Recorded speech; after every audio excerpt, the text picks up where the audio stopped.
to the show.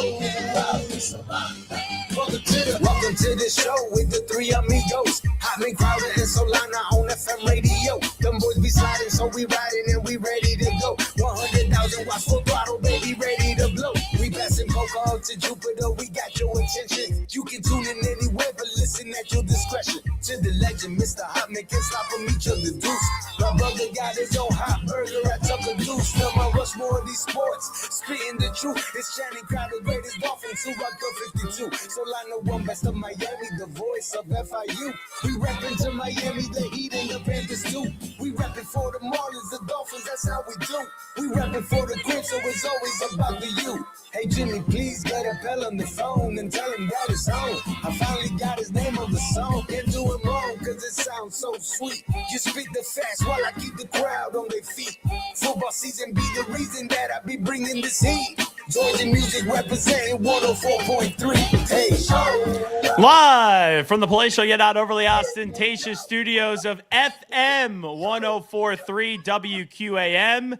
It's Hochman, Crowder, Solana, except Hawk is out on this Thursday. He's making the world's greatest matzo brie. Channing Crowder's probably icing his knee. And unlike the Miami Heat, Alejandro Solana elected to show up because last night the Heat were just terrible against the Boston Celtics. I'm Zach Gelb. We'll be rocking and rolling all the way until 6 today on my favorite Miami radio sports program, Hochman, Crowder, Solana.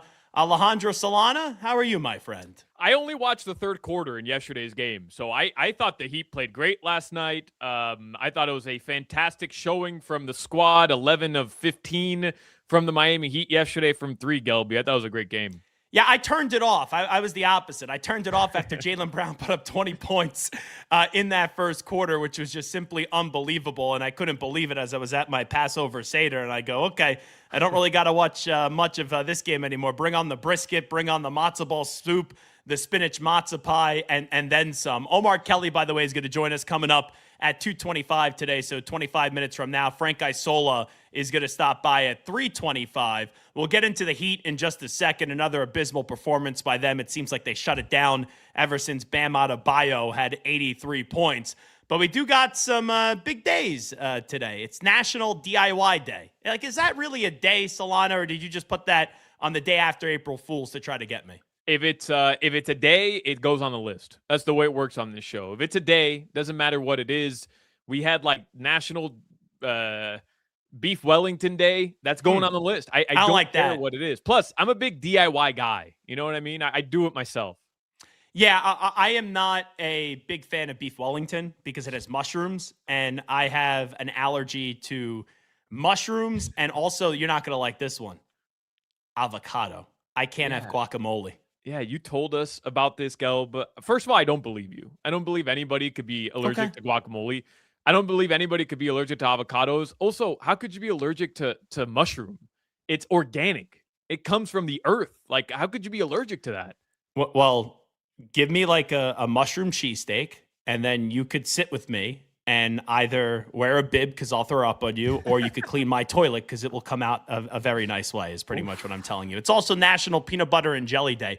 I love a peanut butter sandwich. I do not like a peanut butter and jelly sandwich. When I was a kid growing up, my mom would send me to school with peanut butter and jelly. I didn't like the jelly, so then it was just peanut butter sandwiches to school each and every day. That's funny because I was the same way. I didn't like jelly growing up, but then I became an adult. And now I eat peanut butter and jelly. Like I was the same way, Gelb, but then I grew up, and now I guess I'm a petulant bastard, is what you're telling me. I have not grown up. I still like peanut butter only. No jelly. I love that you're coming out of the gate with this because I wrote down. I prepared like a lot of stuff to just grill you on later. Like maybe we'll do a rapid fire. Okay. But one of the things was I'm not intimidated by you, Solana. I think you know that by now. I'm not saying you're intimidated. I just like it's a good way to get to know you, ask you a ton of questions, and hopefully make your head spin and put you on the spot a little bit on your first time on QAM. Like I thought I was doing the right thing by doing that. Well, that actually is not true. I have hosted on this station before. I co-hosted a show many, many years ago when I was in high school with Sid Rosenberg. And I did a show with Sid in the old studios, and it had all the words on the wall of what Sid cannot say because it would be an FCC violation, and then there would be a Sid violation. I have the audio there somewhere. How does that happen? How'd you get to host with Sid? Well, I know Sid very well. Sid was the first person to put me on the air when I was 8 years old in the WFAN studio, and I was in Boca Raton, Florida, visiting my grandmother and my grandpa for Florida. And Sid said, come on in. You're an aspiring broadcaster. I think highly of you. And he put me on the air. Mark Eisenberg was actually producing that way. Wow. And I took a shot at Penn State football even back then. And Mark Eisenberg was like, shut your mouth, kid. So I found that clip recently when I knew I was going to be doing the show. My cojones did not drop yet, though. Mm-hmm. And I had a very, very high-pitched voice. So I sounded like a little bit like Mickey Mouse. Can we play that? Can we play that? I got to refind it on Facebook. I don't know if I want to do it. Maybe. Okay. And then it's also National Burrito Day. Now, this may not be popular, especially with the audience that I'm talking to. I'm not a big burrito guy. I right. Like if I go to Chipotle, I like the bowls more than the burritos. Like I like what's inside the burrito. I don't know if I want an actual burrito. I hate you already. Why? What do you don't eat avocados? Fine. You claim to be allergic. I'm on a health kick, Solana. I don't know about that.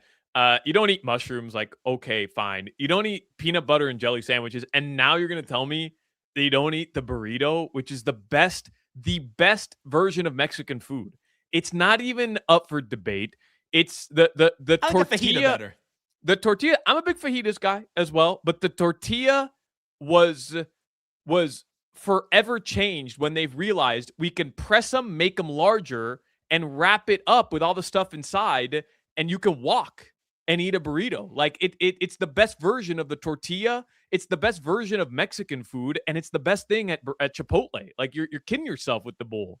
Get the burrito like a man, Gelb. It's just a little bit too messy for me. I could just put it in the bowl, get all the toppings, have a spoon, eat it in about 5 minutes, and then I go on with my day. I sit there with the burrito. I take a bite. It's dripping everywhere. It gets on my shirt. Then I look like a big fat slob. It's just a pain in the ass. I really do. No joke. The burrito might be my favorite food. No joke. You know, I'm not saying it's my favorite meal. Well, if you were to die tomorrow, would you have a burrito? Right. Like, I wouldn't choose the burrito. Like, there's meals that I've had. You and I are both foodies. Like, there's meals I've had at restaurants that trump the burrito. But don't get me wrong. But I'm saying, like, my go-to just like junk food meal is the burrito. I love burritos more than anything. Is that junk food burrito? Like I think of junk food is like Dunkaroos or Oreos or something like that. Yeah, you know what I mean though, like burger, pizza, tacos, meatball sub, cheesesteak. I'm not a meatball sub guy. I'm going burrito every single time. Alrighty, so we will get to Omar Kelly coming up at 225 and Frank Isola at 325. At this point with the Heat, and I feel like I've been coming on this station with Hochman, Crowder, and Solana. Welcome to the show. I'm actually a little bit annoyed. Like, I've been a weekly guest now for 3 years. Jimmy's on it. Appel's on it. How does my name not get in this intro somewhere? Yeah, I don't know. But George E's made like 8 different songs, so I'm sure send him a Zelle, and I'm sure he'll throw you in the next one. I got to pay him? I'm not saying you have to, but I bet you if you do, he'll throw you in the next one. I'll make a phone call. I'll see. $5.99 coming your way. But like you look at the Heat, and I've been saying this for the last 3 years. I've been coming on this station, and I feel like my take has always been the same. If they aren't a play-in team, it's a positive season. When they are a play-in team, because of their history, even though the roster has drastically changed, they're going to be a team that people don't want to see. But this year, I don't care what happens, even if they get out in the play-in tournament. I would just not fear this Miami Heat team, especially after the way that they celebrated and they did the whole Dwayne Wade comments, and Spo was really feeling himself, and Bam Adebayo after that night where they had 83 points. And I was listening right here on the Heat Audio Network, WQAM. I was listening to you right on the post-game Solana, and you get like 10 words in the entire show on this historical night. I was locked in. I was listening. Ever since then, this team I thought that would maybe springboard them into doing something successful this season, getting them to rally together. This team's been 3-8 since then, and I can't give you much optimism for the rest of the way for your Miami Heat. No, I mean, this is who they are. You know, it's unfortunate because Gelb, they start the season 14-7. They have the fastest pace in the NBA. They're doing something we've never seen a SPO team do.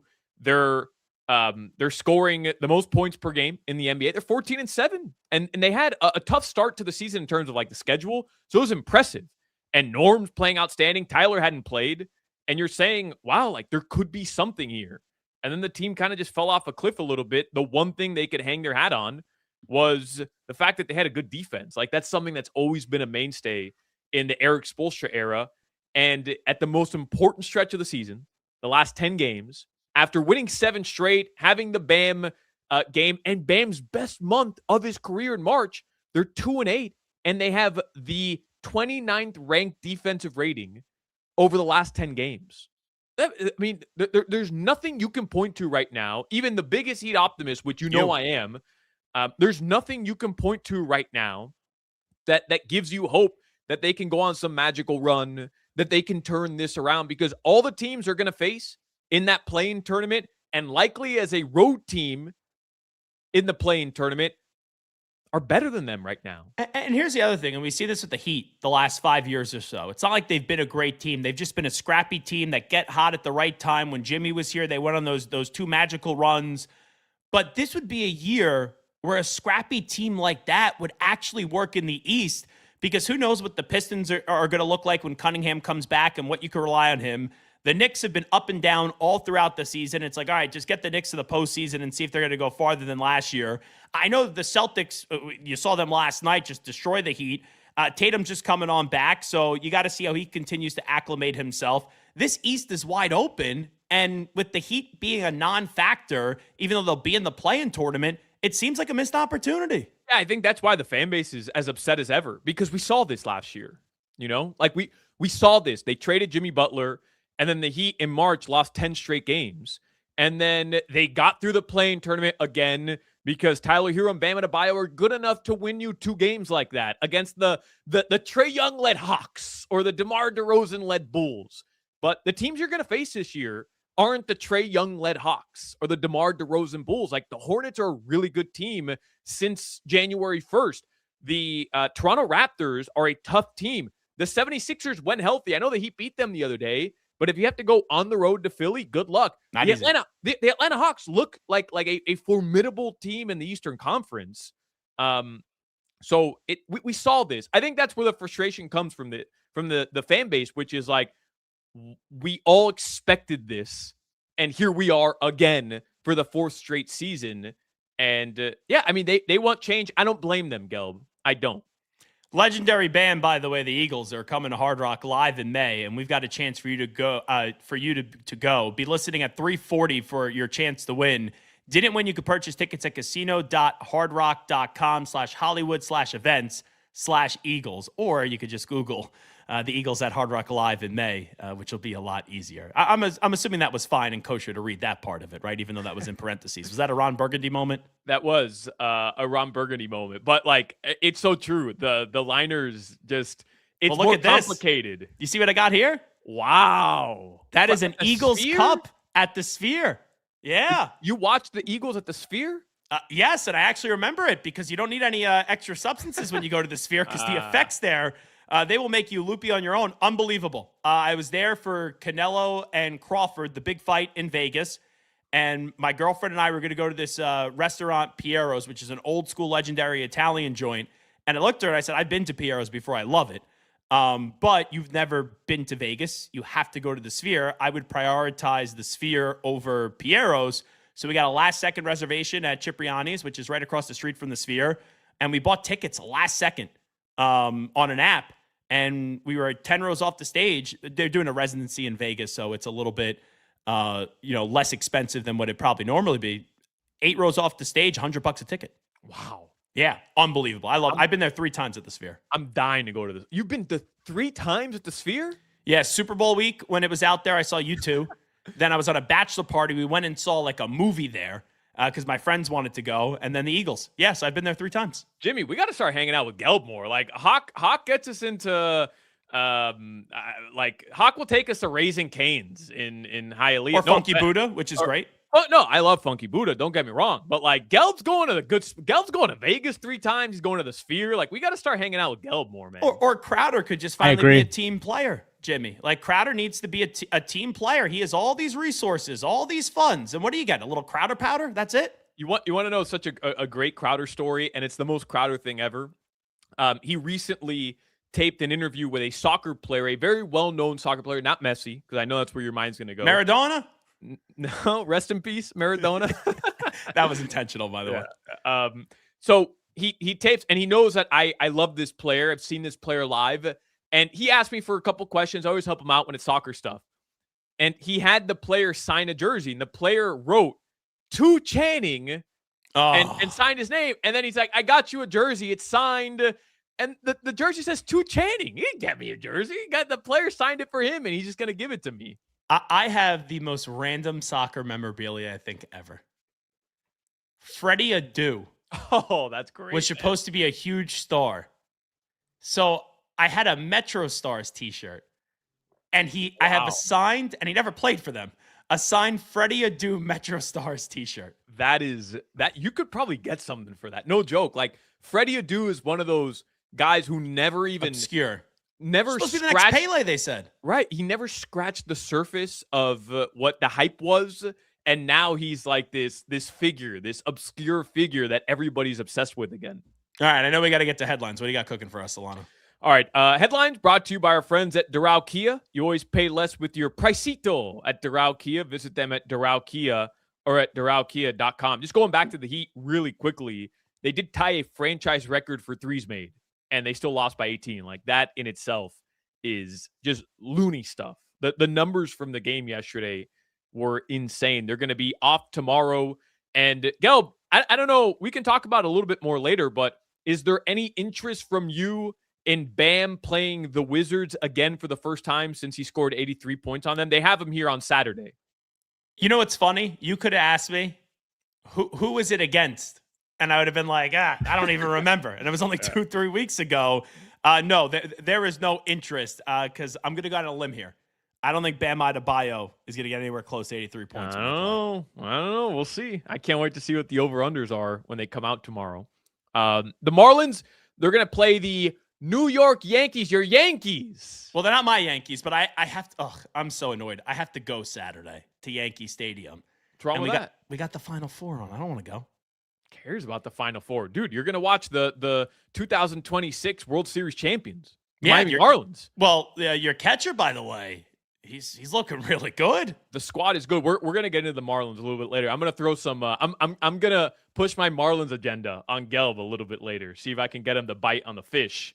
By the way, don't forget tomorrow's game. You can listen to it on AM 560, our sister station. Marlins Yankees. Tomorrow afternoon. And Sandy Alcantara wants you to go to the games now. He wants more than 6,000 people in there. I know Jimmy's going to be going there. Everyone's doing the fish. Yeah. I see Jimmy's post. Jimmy's like the most diehard sports fan on this show. His Instagram posts, there could be the most irrelevant game played. And if it has to do with any Miami teams, Jimmy is all in on Instagram. 100%. God bless Jimmy, man. The UM volleyball team, he'll give you the update. I kind of want to do the Photoshop. You remember AI doing the step over on Ty Lue? Yeah. Just put Jimmy on AI, and then whatever team that the Miami sports area beats, just put them underneath Jimmy. Get a little celebration by Jimmy. Jimmy sent me a cool story. Jay Lucas won the Joe B. Hall National Coach of the Year Award, which is awarded to the best new Division I head coach every season. So that's pretty cool. I know, you were a big fan of Jay Lucas and the Canes, and he had a phenomenal season. I tried to get him on today. I didn't hear back from the athletic department, so I'm a fan. I don't know if this was a decision made by Hawk or not, but I've met him 2 or 3 times just because we do the broadcast out there. And he's never come on our show. He goes on the morning show. He's never come on our show yet. But we have Coach L on, so maybe we went with the previous regime, and Joe gets the new regime. By the way, Solana, what's on your forehead today? Yeah, Coach L. Man. He's going after you. He's going after me every week now. I'm gonna start digging up some dirt. See what I can get on Coach L. Yeah, I feel like he's the nicest Good man luck. in America. It's like roasting your grandfather. Why would you want to do that? And then the big news today: Kirk Cousins. I don't know what does he owe everything to his agent, because he has the greatest agent in the history of sports. He signed a 5-year, $172 million deal with the Raiders. It seems like everybody's take is the right take, Gelb. I know the It's contract, basically a 1 year, $20 million contract. 1 year, $20 million, Which is still crazy because there was no market for the guy. none. It seems like everybody's take, which would have been my take, by the way, is Mendoza and Kirk Cousins. Like, there's some similar traits. Very similar. So this is the perfect guy to bring in to kind of have him, Mendoza, sit behind him for, I don't know, a couple months, a season, a couple weeks. I don't know how you Probably see that. 2 months at most. I would imagine that by November 1st, yeah, you turn the keys over to the Ferrari with the Raiders and Mendoza would be my guess. That makes sense. The Panthers, they host the Boston Bruins tonight, 7 p.m. You can listen to that game right here on WQAM. Your weather in South Florida right now, it is 80 degrees. Oh, nice. What's it up there in New York? I don't know. It wasn't that bad today. It was like 70 yesterday, but I don't think it's that warm today. 48 degrees. Feel like 39 right now. So get your North Face out. That's brutal, man. That is brutal. Tonight, the lows will be in the mid-70s. That weather report was brought to you by Tornado Roofing and Contracting, helping homeowners stay safe this storm season. Visit tornadoroofing.com for a free roof and window estimate. Welcome to the show. It's Hochman, Crowder, Solana. Hochman and Crowder out. Zach Gelb here with you. We'll come on back. Omar Kelly will join us next. You're listening to the Hawk, Crowder, and Solana Show. Hola, ¿cómo estás? Buenos días.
Alrighty, welcome back in. Zach Gelb here with you. Hochman, Crowder, and Solana. Hochman and Channing Crowder out on this Thursday. Omar Kelly is a columnist for the Miami Herald covering the Miami Dolphins. He also could be heard weekly here on WQAM with Joe Rose in Hollywood.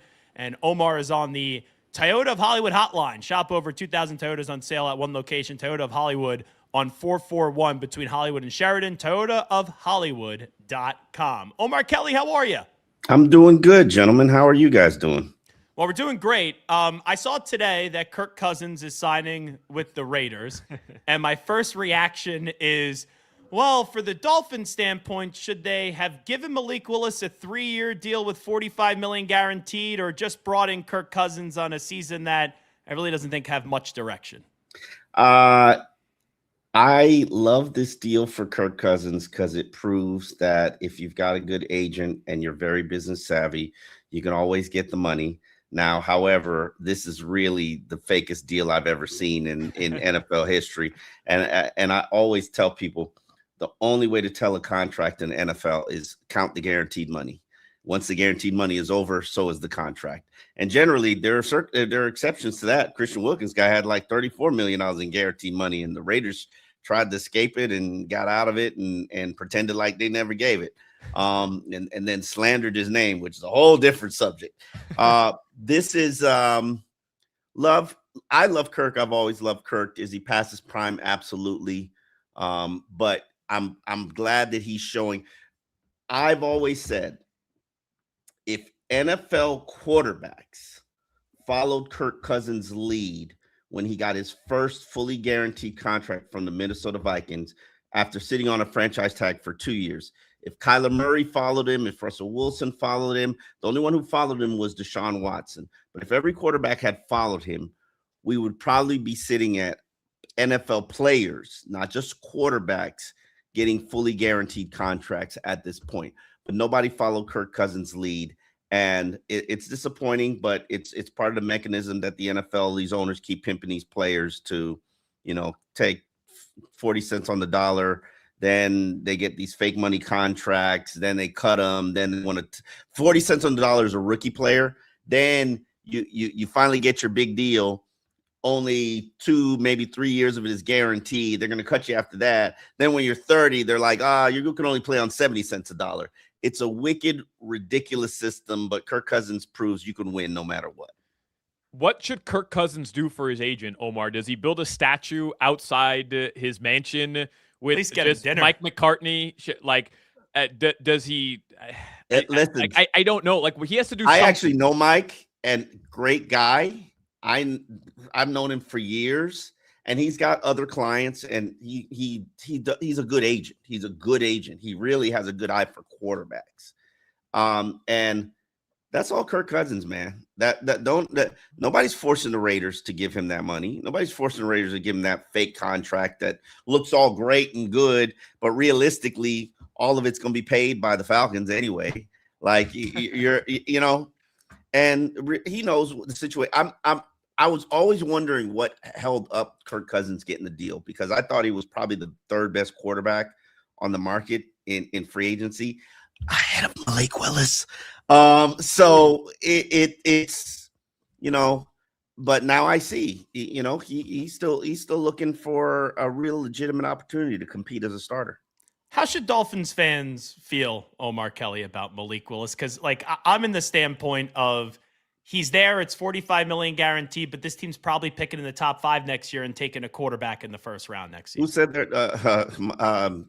John Eric Sullivan said, I might take a quarterback this year. You won't understand it, but that's what's in the best interest of this franchise. And when you got 11 draft picks, if a quarterback is there that you like and you have one of 11 selections, take the quarterback. Yes, this team has a bunch of needs. They've got needs everywhere on this team. And if they trade Devon Achane, which I still think is a possibility, even if, as long as they don't have a contract extension done before day 2 of the draft, Devon Achane is still on the trading block from my standpoint. And nothing is going to change until there's a contract. Because do you really think Devon Achane wants to be here right now playing for this team?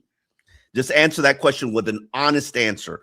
And if the answer is no, I'll let you know he will for a bag, a big old fat bag. And his leverage goes away once the draft is over. So we shall see on that. But Malik Willis is a talented project that this coaching staff and this GM have correlated to a young drafted player in this draft, and they don't know if he's going to pan out and become an elite quarterback. What they love about him is his athleticism, his live arm, and his body build, which is the same size as Tua, but built a little bit differently. More muscular at the top, where Tua is stronger at his base. What does that mean? I have absolutely no idea. Does it mean you're looking at a franchise quarterback? I have no clue. But I will say this. I love the fact that John Eric Sullivan at the owners meeting basically said, hold up now. Don't think I won't take a quarterback, because I will. And then, subsequently have invited a couple in for 30 visits. And taking a quarterback now would be a wise approach from this standpoint. For me, as the historian, columnist, person who throws stones at the organization, because I'm paid to throw stones at the organization, I will allow you only to take 2 quarterbacks if you are a new regime. You only get 2 rolls of the dice. This is like Vegas. You only get 2. I'm not giving you 3. It's Go to not the ATM, you could get 3 maybe. You never know that. I've done that before, Omar. If I give you 2 rolls of the dice and you roll snake eyes both times, time for a new roller, okay? However, I will say this. Malik Willis counts as a single roll of the dice. If you do, by chance, take a quarterback in this draft, I shall not count that roll of the dice. I shall include it in the Malik Willis roll of the dice, and will allow you to take another roll of the dice at a later time. Now, you could control your rolls of the dices, but that's 2 rolls of the dices. They're 2 different players. It happened in the same year. I can't. It's not fair for me to count. I give you your 2 rolls right in year 1. Come on. Now, here's the thing. At 30, I don't think Ty Simpson is going to be there. But at 11, he will. I don't think he's going to be there past Arizona. But continue. Go ahead. But what I'm saying is, you think he's going 3rd overall? What is Arizona doing? I think they're either trading back or they're taking an offensive lineman, Francis Malinois. There is no way Arizona's taking Jacoby Brissett as their starting quarterback for an entire season and then falling it back with a plan of Gardner Minshew. Like, are you either you're tanking, which I think they are. They probably are, or you plan to take a quarterback now. Either way, I'm good, but yeah, I'm not taking Ty Simpson at 11. If he falls to 30, I'm probably not even taking him there. I would feel comfortable with other quarterbacks in the later rounds, and it doesn't count. I'm giving you a freebie. You officially have a freebie to take a quarterback. You better take it now. And the one thing I hate about this organization, and when I say hate, I'm not mincing my words. I've covered this team for 18 seasons. And the one thing that I have always known and always acknowledged about this organization is they are terrified to death of legitimate, real quarterback competition. Never allow it. Will not allow it. It's happened one time for 1 week in 2012 when David Garrard got hurt and Matt Moore took on Ryan Tannehill, lost the battle because he actually participated in an exhibition game, and it was hailing on him while he played, and that was the end of the competition. They gave it to the rookie, even though he hadn't earned it. Tua had never earned it. Stop giving the starting job for the Miami Dolphins quarterback position to people who have not earned it. Make them earn it. This is where the 2 rolls of the dice gets tricky, because all Sully, who's at the table with the die, has to do is convince his rich billionaire friend to buy the casino. And then he gets unlimited rolls of the die. And that's all it takes with Stephen Ross. I hope it's different this year, Omar. I hope it's different. You got a new Steve Ross now. This man has run out of patience. I don't know, man. I hope so. I hope so. Trust me, he has run out of patience. He has absolutely no patience for anything right now. He is 85. He's on the doorstep. And this is the one thing that tarnishes his entire legacy. Like, you think he's going to have patience? What do you think? He can wait till he's 90 to win? He'll be fine. He'll put up another condo in Palm Beach. He'll be all right. Condos don't bring you joy, my friend. Condos don't bring you joy.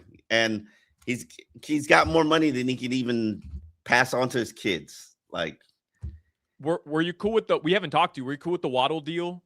Just the way it went down, and I guess a lot of the conversation has been, was it fair to Malik Willis that they didn't let him know? And I saw you tweet out, bottom line, Sully spoke to him after the deal went down, and he's not gonna he's not gonna not make moves because of somebody on his roster. Like, he's not clearing his moves through his players, and that was kind of the misinterpretation or misrepresentation. He felt like it wasn't fair for him to come here, sign up for this, and he signed up for a rebuild. He knew he was going to get a rebuild, but let's be honest about it. This was the final year of Jalen Waddle's guaranteed money. Truthfully speaking, Jalen Waddle has not deserved a $19 million a year paycheck. Could Jalen Waddle carry Miami's offense this season? I doubt it, considering he wasn't able to carry it last season. Now, probably that wasn't in his favor because Tua's arm died on him. But it's and the way Sullivan explained the trade was, when we finally get to the place where we're actually good, where will Jalen Waddle be? He'll be a 29-year-old expensive receiver. Right now, he flipped them and traded them in for 2 young players. Now, will any of them even amount to Jalen Waddle? No, probably not. If you get a draft pick that amounts to Jalen Waddle, you've succeeded and done well. But the whole purpose of what they're doing now is getting younger, getting cheaper, and they want people who want to be part of this so that they can grow a culture that's healthy. I can promise you Jalen Waddle did not want to be part of this. Neither does Devon Achane. Probably neither does Jordan Brooks. And I don't want to speak for people who I have not talked to, but you don't think Jordan Brooks is tempted about going to play for the Dallas Cowboys, his hometown team, that he's probably rooted for his entire life, and get a new contract from them as opposed to stay here and be a foundational piece in this rebuild? Like, players, and I think the organization knows that, and the last thing you want to do is force a player to be here against their will. Well, last thing for me, Omar Kelly, you said something earlier, and I think you have more on it. What's the truth on what happened out there in Vegas with Christian Wilkins? I have no idea. You don't? Okay. Christian Wilkins will let you know very, very promptly that he does not like me. We are not friends. So he's not tickling your toes, is what you're telling me. Yeah. Oh, stop. Oh my God. I have no idea what they're trying to insinuate happened. I know Christian from when he was here 5 years. Christian was a great locker room guy. He was a pillar of leadership. Would I take him back on this Dolphins team in a heartbeat? You can say whatever you want, and whether I don't know what they're trying to allude. Mm-hmm. But there have been those in the NFL before. If that's what they're trying to allude, there are those in the NFL now. They'll be after we're gone. I have a hard time saying that Christian is not a great NFL player or is not a good human, no matter what they're trying to allude. Christian's a little weird, yeah, but weird is okay. There's nothing wrong with weird. Yeah, Solana's weird. We still put up with him because he's talented, right? It's the most bizarre thing that I can remember. Like, I think there was a Joe Mixon situation too in Houston, right, where like he just kind of fell off the face of the earth. Am I forgetting that, or am I running backs are a little bit different though? Yeah, running backs are like I'm shocked he's not signed by now. He's got a very good agent, and the agent when somebody put out a story about, Christian Wilkins, this is reputation. The agent put out, listen, we've had offers. Christian's going to sign when he's ready to sign, and trust me, I believe his agent, because his agent don't play. So Christian will have work when he's ready. He's probably, I bet he's probably going to end up in New England, and he'll be just fine. Christian's a New Englander. He loves the Patriots. You know, and they got plenty of money left to spend. Omar Kelly's on the Toyota of Hollywood hotline. Shop over 2,000 Toyotas on sale at one location, Toyota of Hollywood on 441 between Hollywood and Sheridan, toyotaofhollywood.com. Omar Kelly, thank you. Appreciate it. All right, guys.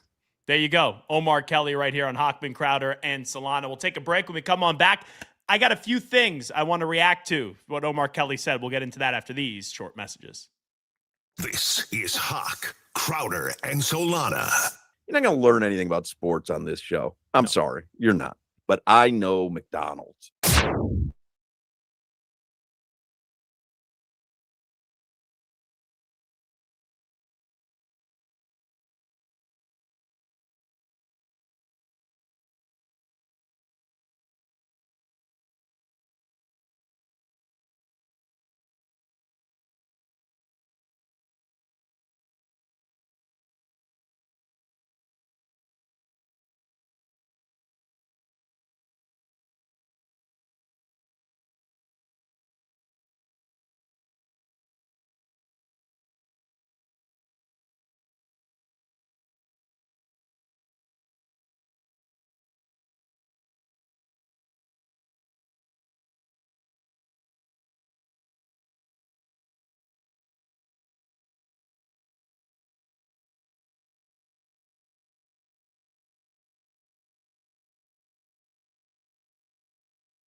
They call me Big L, Big Silly, Big Money, Big Billy.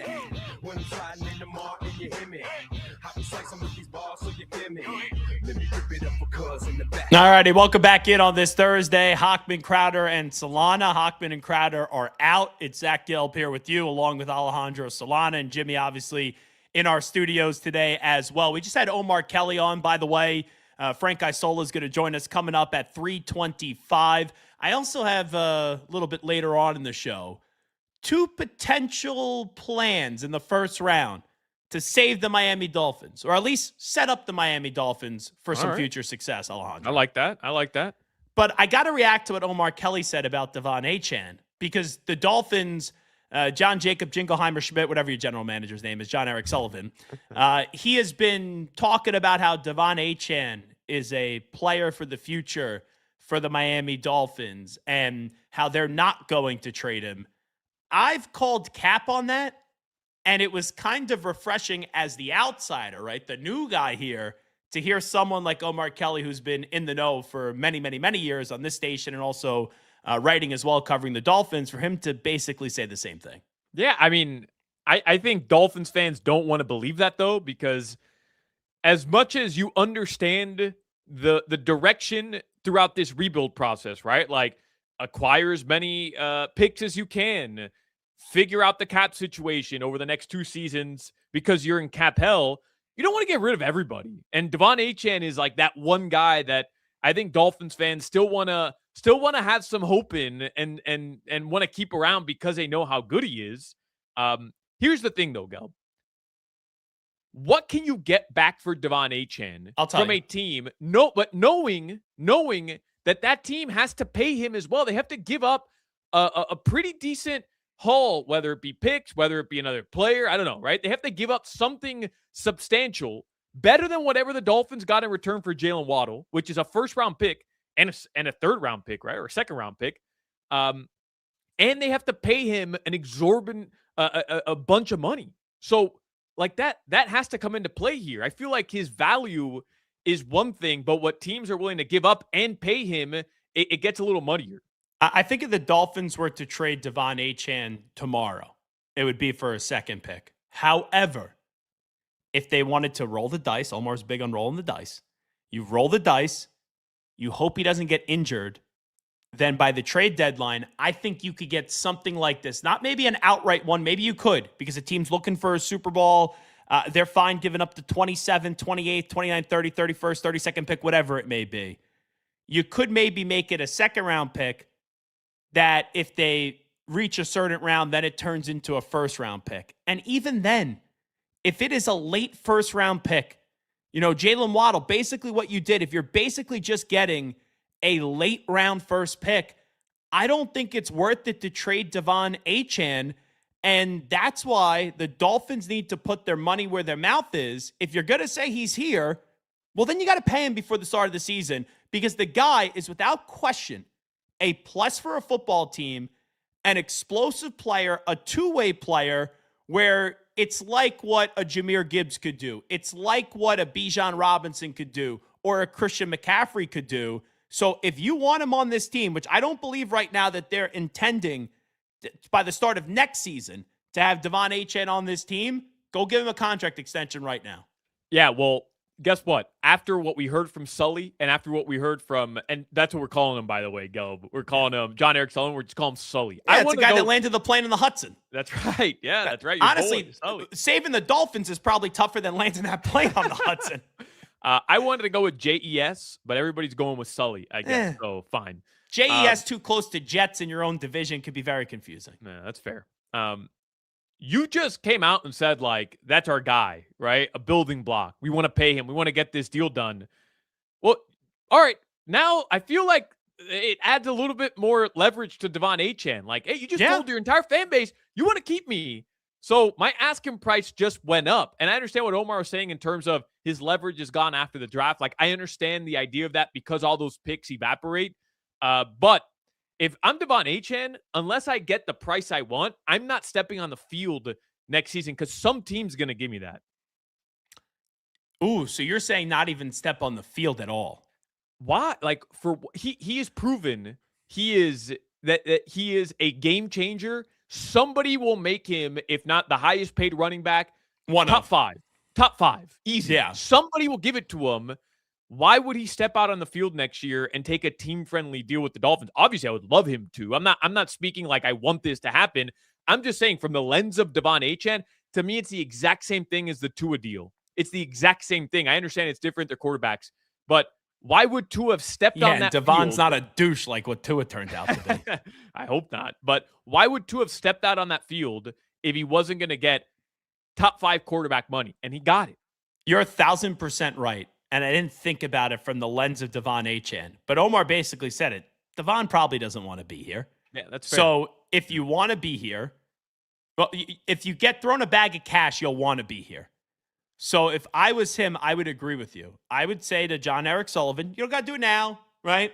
You don't got to be contentious about it. But at some point this offseason, hey, by week 1, you either give me a contract extension and I'll happily stay here. I want an investment from you guys, a long-term investment, or I can't go into this season playing for you because I could go to a team and go help a team win when you guys aren't there yet. And God forbid I tear my ACL or I rupture an Achilles when you guys are basically just trying to play me for 3 or 4 games because you're not giving me a contract extension and I get hurt, then I'm screwed a year from now. And as a running back, I'll be viewed as damaged goods. Solana, I think it's the most intelligent thing you've ever said in the history of the show. Thank you, Gov. Look at that. What a great start to the first hour. But Hochman and Crowder weren't here to witness it, so I'll ruin they it. won't believe it. I'll ruin it by 6. I've got a couple takes up my sleeve. You'll be sick of me by then. You got it. Well, come on back. Do we want to talk Malik Willis when we come on back with the Kirk Cousins take, or should I give you my plan to kind of save the Dolphins in the first round? Neither. I don't want to talk about either of those things. All right, we'll do 24 hours of the day on WQAM on the Miami Heat, and Solana will be aroused because of that. It is Zach Gelb here with you along with Alejandro Solana. It is Hochman, Crowder, and Solana right here on FM WQAM 104.3. You're listening to the Hawk, Crowder, and Solana Show. Homer Simpson works with the Niners?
We back at it with the steady Hochman, Crowder, and Solana. 305, cafecito time, dame una colada. Got some interviews next. Always got dope guests. Get the cesspool live, dropping comments and likes. We about to get right. Talking sports, my G. Listen to Odyssey and 104.3. Live and back on GeorgiaMusic.com. Hitting it at the park like a mad Mervis bomb on power. Get ready for the 3 o'clock hour. Get ready for the 3 o'clock hour. Get ready for the 3 o'clock hour.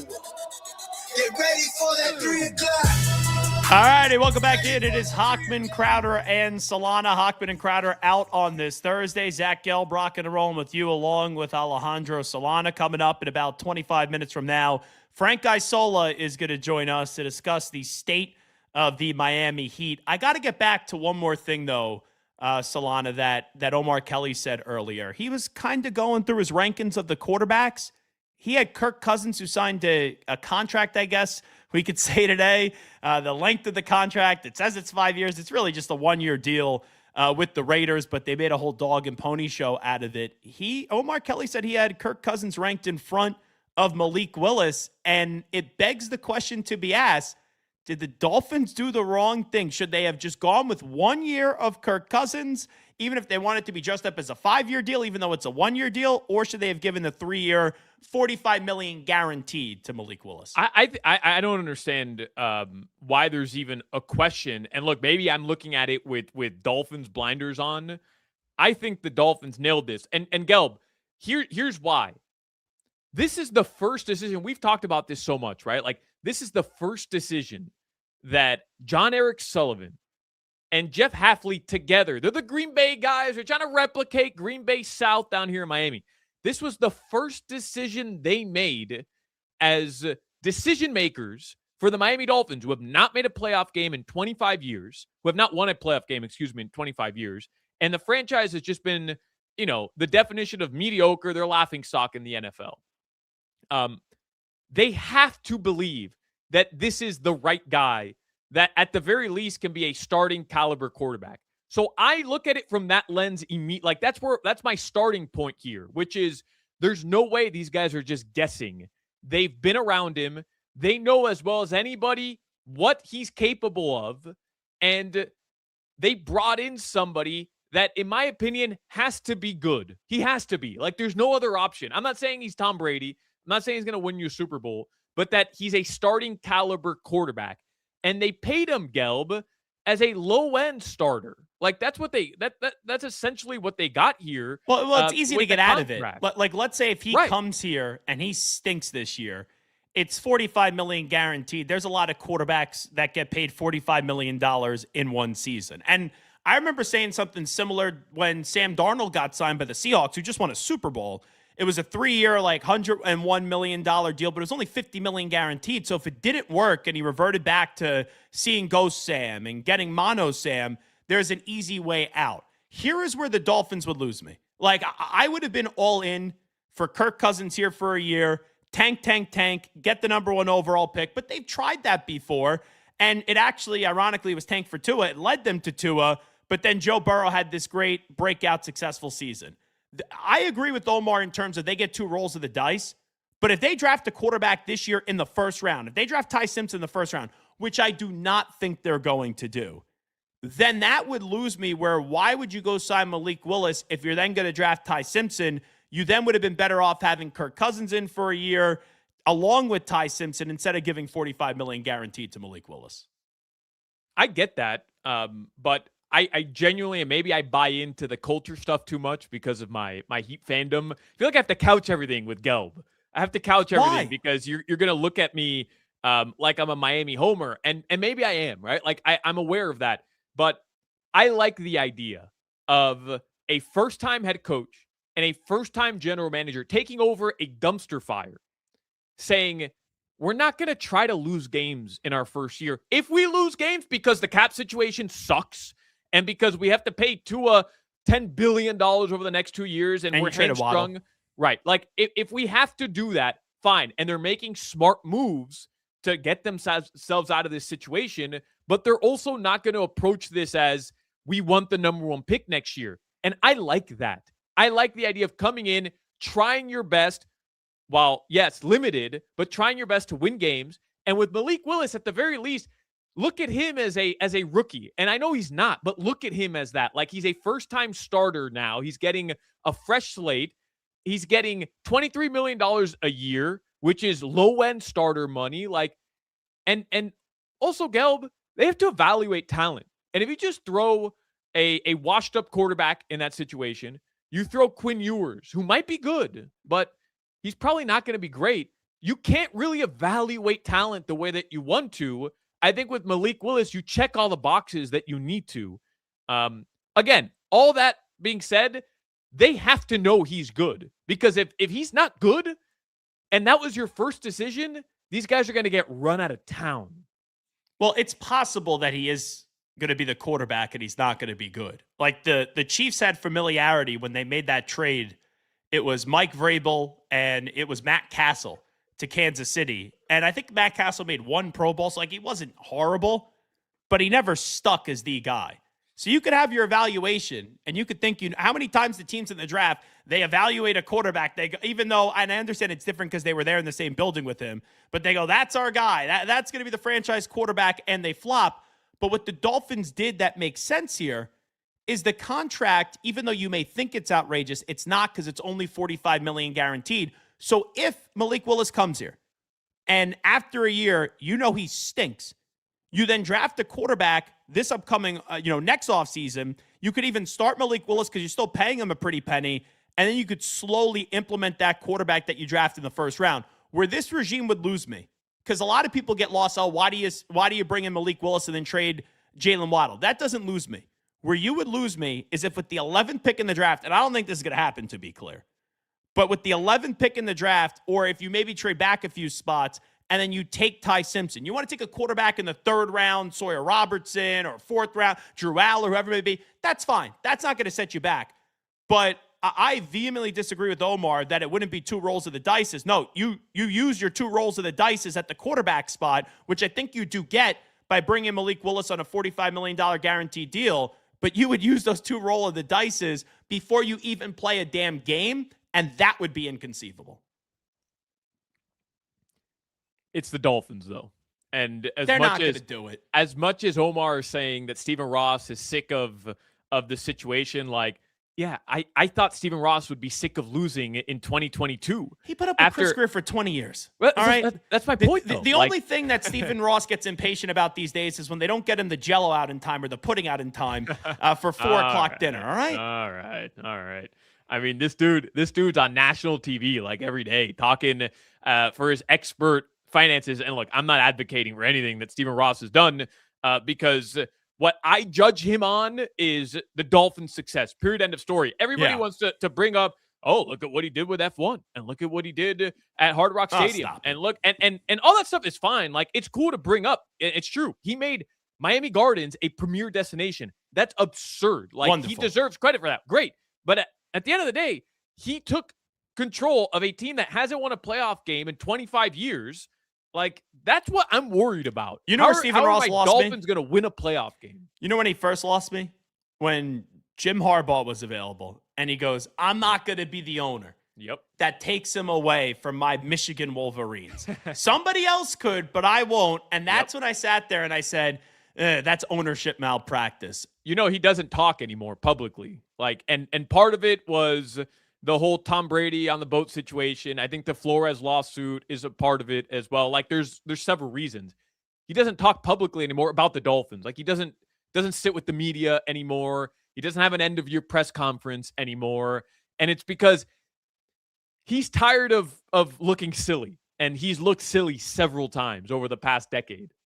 By the way, a legendary band that I saw out in the Sphere is the Eagles. They're coming to Hard Rock live in May. And we've got a chance for you to go. Be listening at 3:40 later this hour for your chance to win. Didn't win? You could purchase tickets at casino.hardrock.com/Hollywood/events/Eagles. Solana, let's get to headlines. All right. Headlines are brought to you by our good friends at Doral Kia. Always pay less with your pricito at Doral Kia. Visit them at Doral Kia or at doralkia.com. I love this. Jonathan Jones of CBS put this out, Gelb. top on-field money earners in NFL history ranked. I have the top 4. Do you want to guess who number 1 is?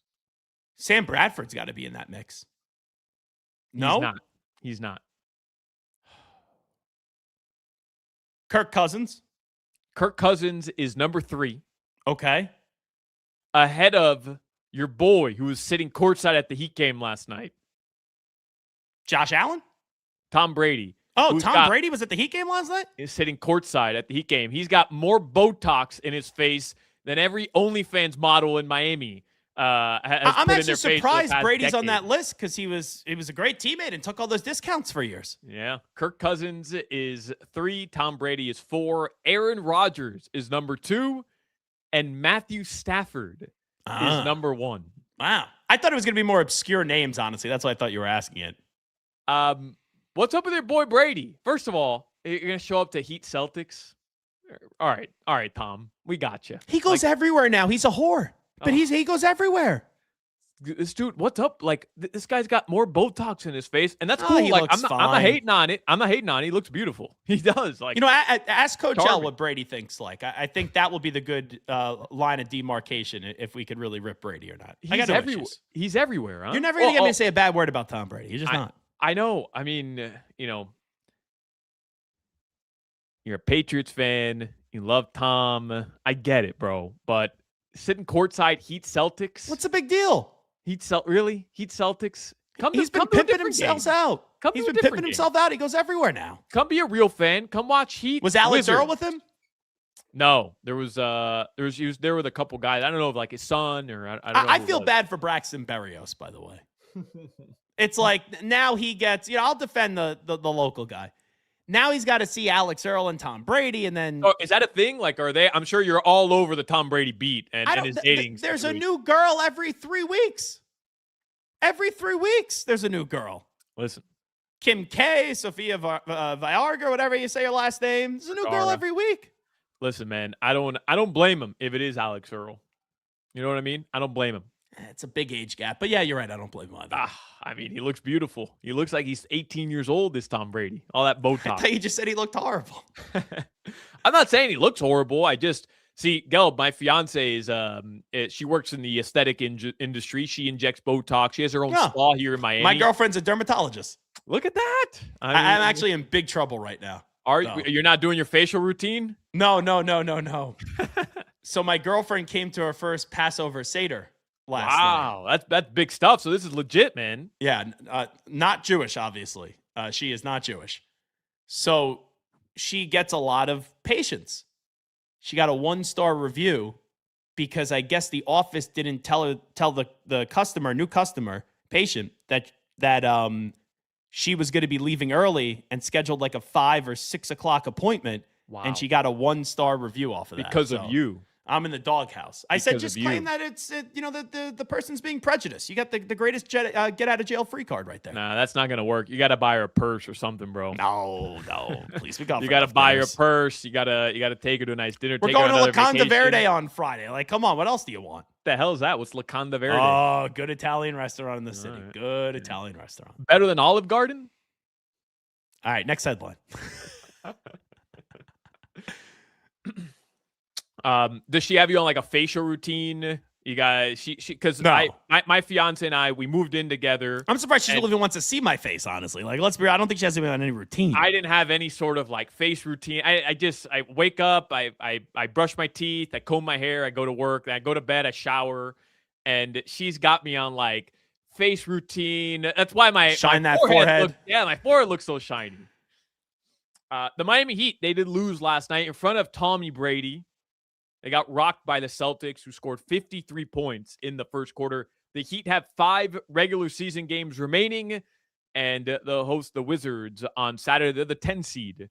Today, they have a 4% chance of finishing with a top 6 seed in the East, so it's not going to happen. Play-in tournament for the play-in tournament champs. Inter Miami opened up new stadium today for the first time for fans to come see it. Media was there. We were kind of chatting about it. That's a construction going on The outside of it. inside looks beautiful. That's the airplanes. Yeah, the outside is a absolute disaster. Only when you consider the fact that people are going to be there in 48 hours for a game. 20,000 people are going to be at this stadium. If you could get in. How the hell are they getting in? I don't understand it, man. I really don't. And it looks like such a beautiful, we'll do more on this later. It looks like such a beautiful stadium inside. But from the outside, you showed me the photo today. I go, that's opening this weekend? No way. Yeah, beautiful.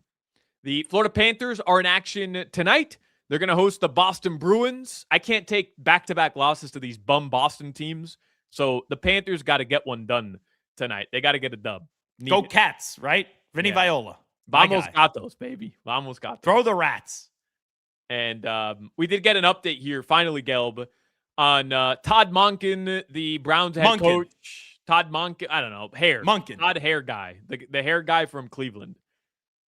He said, quote, there's major disappointment on his end, no kidding, after missing the coach's photo because he cared so much he went to go get a haircut for the photo, and he missed the damn picture. Yeah, so I'm out on Todd Monken. I was never in on Todd Monken, but you want to know why I'm out? If you can't manage your time properly to go get the photo and get your haircut for the photo, 2 minutes warning, 2:30 left, right around there, and it's and you need to go get a touchdown. Do I properly trust you to manage the clock and all your timeouts? Absolutely not. Todd Monken, for many reasons, is going to be a disaster. Now I know he's going to be a disaster. Perfect for Cleveland. Chef's kiss. Perfect. Yeah, I'll probably be the coach of the Dolphins in 3 years. Your weather in South Florida right now, it is 80 degrees. Tonight, the lows, they're going to drop into the mid-70s. That weather report was brought to you by Tornado Roofing and Contracting, helping keep your home and family safe when the storms roll in. Visit tornadoroofing.com for your free roof and window estimate. Hochman, Crowder, and Solana. Zach Gelb here with you on this Thursday. We'll connect with Frank Isola next. You're listening to the Hawk, Crowder, and Solana Show. Text threads are meant for pictures of Jimmy's hot dog.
All righty, welcome back in. It is Hochman, Crowder, and Solana. Zach Gelb, Alejandro Solana here with you. Frank Isola now joins us on the Toyota of Hollywood hotline. Shop over 2,000 Toyotas on sale at one location, Toyota of Hollywood on 441 between Hollywood and Sheridan, toyotaofhollywood.com. And you can also listen to Frank on the starting lineup right on Sirius XM NBA radio. Mr. Isola, how are you, my friend? Gentlemen, what's going on? How you guys doing? I'd be doing better if the Heat actually had a pulse up against the Boston Celtics last night, but that wasn't the case. Ever since Bam had that 83-point performance and the Heat were talking all that stuff, even going after Dwayne Wade, I thought it maybe would galvanize this group. That's not the case. They've been 3-8 since then. Is that at all surprising to you? It is a little bit, especially since when you look at some of the results, just in terms of the score, because, you know, it's a team that's been built, organization that's been built around defense and toughness. And last night, just getting blitzed like that by the Boston Celtics, what was it, 53 points in the first quarter for Boston? That's the most in franchise history for them. It's the second most in NBA history for an opening quarter. So that surprises me a little bit. You know, I think a lot of that stuff from that game, everything got a little sidetracked because, all right, so it's 83 points, but it is against the Wizards. Beating the Wizards isn't that big of a deal. It's pretty clear that the Wizards are more than happy to lose as many games as they can to increase the odds that they can get a top 3 pick. If their pick were to fall at 8, which is highly unlikely that's going to happen, now that would go to the Knicks. So they've had all the incentive in the world to maybe not put their best effort forward. That's why tomorrow night will be pretty interesting that they got Washington back in there. Because if I'm the Wizards, I'm definitely going to finish in the bottom 3. If I'm going to win one more game this season, I would try to win tomorrow night in Miami. Is it surprising to you, because you mentioned the Heat are, really in the Pat Riley era, it's like defense wins championships. And they have the 29th ranked defensive rating over the last 10 games where they're 2-8. This was a top 5 defense up until about, I want to say 2-3 weeks ago. Frank, are you surprised? Because it is still an Eric Spoelstra-led team. They still have Bam, who, is going to, at the very least, be in the running for an all-NBA, all-defensive first or second team spot. Why do you think they've had this massive drop-off on defense? Is it maybe that this team has checked out a little bit at the end of the season since, playing tournament seems inevitable? I don't think it's that. Maybe that's just not something that, are they working on that every single day? Do they have the players that are committed to playing defense? I think if you go back to last year, what they did against the Cleveland Cavaliers, they got blitzed in those 4 games. And it wasn't like the Cleveland Cavaliers then went on and, smoked through the competition. In the very next round, they went out of 5 games against Indiana. In fact, most of those games, they were outplayed. So that surprised me a little bit. I also think it's pretty interesting that at a time when their defense is slipping, there's been all this conversation around Bam, the 83 points. And I know he just recently said, he was interviewed, I think it was on NBC somewhere, where he said that teams are now like viewing him differently as more as an offensive threat. I don't know how he could say that. I mean, he's 17 of 68 on his on 3-pointers since the 83-point game. There's been a couple of games where he scored in the teens, and you guys just brought up the record what they've been. So I'm not so sure that teams are that worried about Bam Adebayo as an offensive player. But when you have your best defensive player kind of focus so much on offense, maybe that trickles down to the entire team. There's something going on there. You can't tell me that Pat Riley is happy with it, that that Miami's kind of becoming more of an offensive team than they are a defensive team. And I would think the same thing's got to be true with Eric Spoelstra. Oh, it's perfect that you bring up Pat Riley, Frank Isola. We all know he's a legend. That's the obvious statement of the day. He just turned 81. Where is your confidence moving forward that Pat could build a winner here once again in Miami? Oh, no, I still have a lot of faith in Pat Riley. It's hard, when you don't have high picks and you don't have that many assets, it's hard to do. I still think they would be in the running for Giannis Antetokounmpo this summer. It won't be easy to pull off, but I certainly think they would have the ability to do that. Injuries have been a factor. Hero hasn't been there for a lot of the season. I know recently, and Norman Powell's been in and out of the lineup. I still think they have talent. I still think that Pat Riley knows how to put together a winning team. I still think Pat Riley is sharp. I still think that he's shrewd. And, Miami doesn't do it just one way. I mean, with that first title team, they drafted Dwayne Wade. They made the trade for Shaquille O'Neal. And then obviously when they won the 2 titles of, when was that? Over a decade ago. That was more of, the free agency with LeBron and Chris Bosh. And then the 2 times they made it to a finals, those were smart trades. Through the draft, getting Bam, and then obviously trading for a guy like Jimmy Butler. So I still have faith in Pat Riley that he knows how to get it done. And I still think I would always view Miami as a threat because the market that it's in, number one, and I still think they have really smart people running the show down there. How do you feel? Because, it seems to be split 50-50 in terms of the Heat's path out of their current situation, which, Frank, let's be honest, it's just mediocrity here. You're a playing tournament team 4 years in a row. The organization, because of all those things you just mentioned, by the way, it's to their credit, but they refuse to tank. They refuse to embrace what a lot of teams are embracing right now. They want to improve via trades because free agency just isn't what it used to be. But a large part of the fan base believes hey, this is inevitable. We've seen this story already. It's time to completely blow this up. And I just wonder, how do you view that? Are you a proponent of teams trying to approach a rebuild like the Thunder, even though there's just, an incredible amount of luck that goes into tanking because there's a lot of evidence of it not working as well? No, you just nailed it. It's not some surefire plan. Like Danny Ainge runs the Utah Jazz. When Danny Ainge was in Boston and they tried to tank, they didn't get the top pick. Then they lucked out when they made the trades when they got rid of Garnett and Pierce. They ended up getting Jaylen Brown and Jason Tatum out of it. And now Danny Ainge is in Utah, and they tanked last year, and they didn't end up with Con Knipple, Cooper Flagg, or BJ Edgecombe. They ended up with Ace Bailey. Who knows? Maybe Ace Bailey will turn out to be a good player. And the same thing with Washington. And, of course, the team that turned it into a rallying cry of, trust the process was the Philadelphia 76ers. So for all, with the maneuvering that they've done over the years, they haven't got out in the second round. And, Miami one year, what were they, 8th, and they made it to an NBA Finals with the Jimmy Butler and Bam Adebayo team. So to me, there's no – all these teams that are doing it now, let's face it, guys, a lot of the teams that do it, it's their GMs. It's a way of kind of saving or prolonging their jobs, I should say. Oh, the draft is great. Oh, it's going to be the best draft. We have to get a draft pick. But, if you go back, I think it was the 2019 draft where you had Zion Williamson, Ja Morant, and R.J. Barrett, 1, 2, 3. How's that worked out for those 3 teams? R.J. Barrett's not even on the Knicks anymore. In fact, they made it to a conference finals without him. Ja Morant has had so many off-the-court issues. Started out great, but now has been a nightmare off the court and can't stay healthy. And Zion has yet to play in a single playoff game.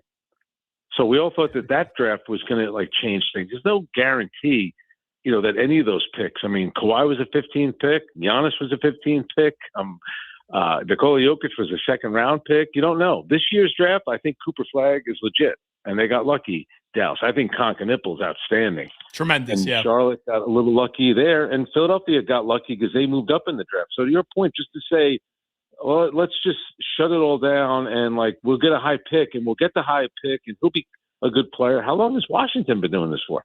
What about Orlando? Orlando's gotten high picks. When does Orlando ever win a playoff series and do anything? Frank Isola here with us. So when you talk about Giannis, and it's easier said than done, but I think it's heading to a divorce this offseason, but this has been a talking point for the last 4 years.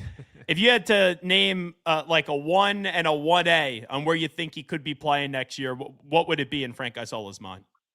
That's a good one. I definitely think Miami would be in play. I don't know how the Golden State Warriors could do it, but I would think even the Lakers somehow. I think it's going to be one of those types of markets. I wouldn't rule out Brooklyn because of all the draft picks they have, and I wouldn't rule out Toronto. I think there's a way that they can get it done. If you're asking me to bet, another team would be Houston.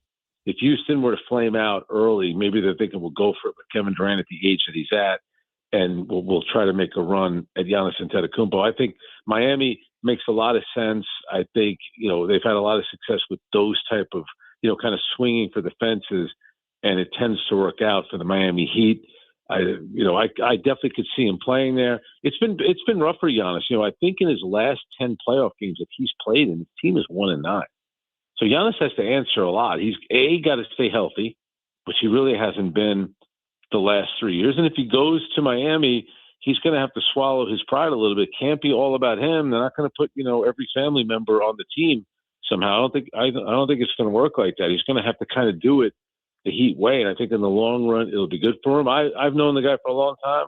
He's a wonderful guy. I hated the way that he handled this season. I don't think it was, to me it was like a little too distasteful, especially for a great player like that with the way that it was handled. But it sounds like a break is going to come. And first of all, they could offer him crazy money. So I think he'd always have the option to stay, but something tells me there's going to be a trade, and I'd probably put Miami at the top of the list. Who has the most pressure to win the NBA title this year, Frank? I know the obvious pick would be the Thunder. They're defending their title. SGA, kind of starting to build his legacy. But they have like 2,000 first-round picks coming up in the next 5 years. So even if they don't win this year, like they'll be fine. They're good. They're set for the future. I don't know. Denver, the Knicks, the Lakers, the Cavs. Like, who has the most pressure to really pull through this season? I think a lot of pressure on the Cavaliers, at least to get out of the second round, which they were unable to do last year. What kind of changes could you see if they don't get out of the second round? I think, the two teams that you mentioned, I think Denver is a big one because they made the trade for Michael Porter Jr. He went to the Brooklyn Nets. I do the Net games on the Yes Network, and Michael Porter Jr. has been really good. He's a lot better than I thought he was. He's a very good offensive player. He rebounds. He actually became a little bit of a leader this year as well. And unfortunately, Cam Johnson, who's a terrific guy, has really struggled in Denver. So I think there'll be a lot of pressure on Denver. And of course, I think the Knicks you have to put at the top because, only one team in the Eastern Conference made a coaching change last season, and that was the New York Knicks. Getting rid of the guy that built the whole thing up, got them as far as they had been since 2000, and that was the guy that they got rid of. The guy that knows the market, the guy that has the connection to Jeff Van Gundy, who has the connection to Pat Riley. Tom Thibodeau, I know he never coached under Pat Riley, but he's in a way kind of part of that tree as well. And that never made any sense for the New York Knicks. And if you look now, Towns isn't having the year that he had last year. Mikal Bridges isn't having the year that he had last year. Nobody talks about Jalen Brunson as an MVP candidate. And ultimately, listen, the Knicks are going to be judged on how they do in the postseason, and they could get fortunate. They could draw Toronto in the first round because I don't think Toronto's very good, and the Knicks have smoked them all the times that they've played them this year. But if the Knicks end up playing Atlanta, which has won 17 of its last 19, has a lot of athletic wing players, that could be tough. And then Philadelphia, you don't know what to make of Philadelphia, but with Embiid healthy, if he's healthy and plays, with Paul George, if he's healthy and plays, you always have to make sure you mention that. But with Maxey, VJ Edgecombe, Kelly Oubre is a very good player. I mean, look at Paul George. He got suspended for those 25 games. It looks like his legs are pretty fresh. What do you have last night? 39 points. Yep. And I believe in his last 4 games, he's averaging 28 points per game, which is pretty good. So Philadelphia could be a really, really dangerous team. The one team, and I know the people in Miami don't want to hear it, the one team that kind of has no pressure on them is the team that has all the banners hanging there, is the Boston Celtics, because they kind of looked at this as a gap year. And they're kind of like, believe it or not, a little bit of like the underdog story of the NBA season. And right now they look as good as any team in the league. The little engine that could, the Boston Celtics, maybe chugging along to another NBA championship. One last quickie for you, Frank Isola. It just feels like LeBron's not going to be back with the Lakers next year. If he's not, where do you think he could go to? Well, I do think the one thing about the Lakers, like he wanted to be out in LA. And, no matter how you slice it, it worked out. He went there and they won a championship. And I think he's accepted kind of where he is in his career and letting kind of Luka be the guy, which is good for LeBron because now, yeah, Luka will get a lot of credit if they win, but Luka's also going to get a lot of blame if they lose. That, for me, still seems like the perfect spot for him. He's going to have to take a little bit of a discount. Would he be willing to do that? I'm not so sure. But they have a good thing going in LA right now. They've played really well, and Luka's played at a different level. But you guys, the Lakers are kind of like the Cowboys in football. The minute things go wrong, everyone goes a little overboard. Wasn't it Kendrick Perkins 6 weeks ago that said LeBron's got 1 foot in the grave and 1 foot on a banana peel? You sure you want to say that? The guy just had a triple-double the other night. His team, all they do is win. On most nights, he's the second best player on the team. Some nights it's the third best player because Austin Reeves is there. But he still contributes a lot. The key for them will be defense in the playoffs. But if I were a betting man, and chances I'll be wrong about this, I would say he'll be Laker purple and gold. If not, I'm going to go out on a limb. I'm going to say he'll be with the Golden State Warriors next season. Wow. How about that? Frank Isola joins us on the Toyota of Hollywood hotline. Shop over 2,000 Toyotas on sale at one location, Toyota of Hollywood on 441 between Hollywood and Sheridan, toyotaofhollywood.com. Frank Isola, we appreciate it. Thank you. All right, guys, enjoy the good weather. It's like in the 40s here, so you guys stay warm out there. Oh, it's freezing out here, Frank. It's like 78 degrees in Miami. for you guys. I feel bad for you. Thanks a lot. I'll see you guys. Yeah. There you go. He is Frank Isola joining us right here on FM WQAM 104.3. We'll take a break. We'll come on back. I know we got these Eagle tickets to give away that we will give away on the other side. I also have one reaction to that interview, and I don't think it's going to play popularly here. And I know you're going to defend it. You're really going to disagree in the next segment. We'll get to that next. Hochman, Crowder, and Solana. Zach Gelbin for Hochman and Crowder. We'll be on back in a few minutes. This is Hawk, Crowder, and Solana. I don't think you could offer me any money for my dog. I love my dog. I got 100,000 cash. Take them.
All righty, welcome back in. It is Hochman, Crowder, and Solana. Zach Gelb in for Hochman and Crowder. Solana and Jimmy, as always, hanging on out.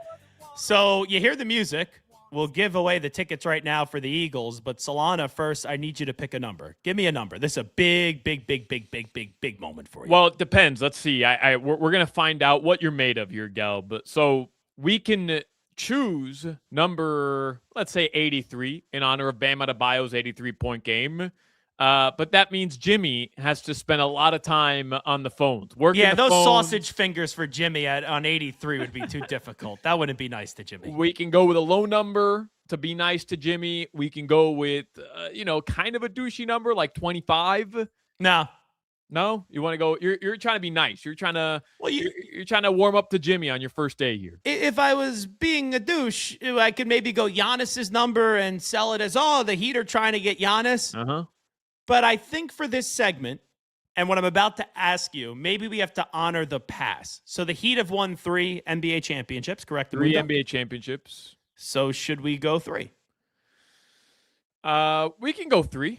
Let's go 3 for Dwayne Wade. But how about this? Since Dwayne Wade isn't popular anymore with the Heat organization from after that 83-point game, maybe 3 + 1 make it 4 for the hope that they could go get one more championship in the Pat Riley. All right, I like where your head's at, Gelb. Let's do it. Let's do 4. Call it number 4. So we are giving away tickets right now to legendary band The Eagles. They are coming to Hard Rock Live in May, and we've got a chance for you to go right now. Be caller number 4 to 305-567-0560. That's 305-567-0560 to win the tickets. Didn't win? You could purchase tickets at casino.hardrock.com/Hollywood/events/Eagles.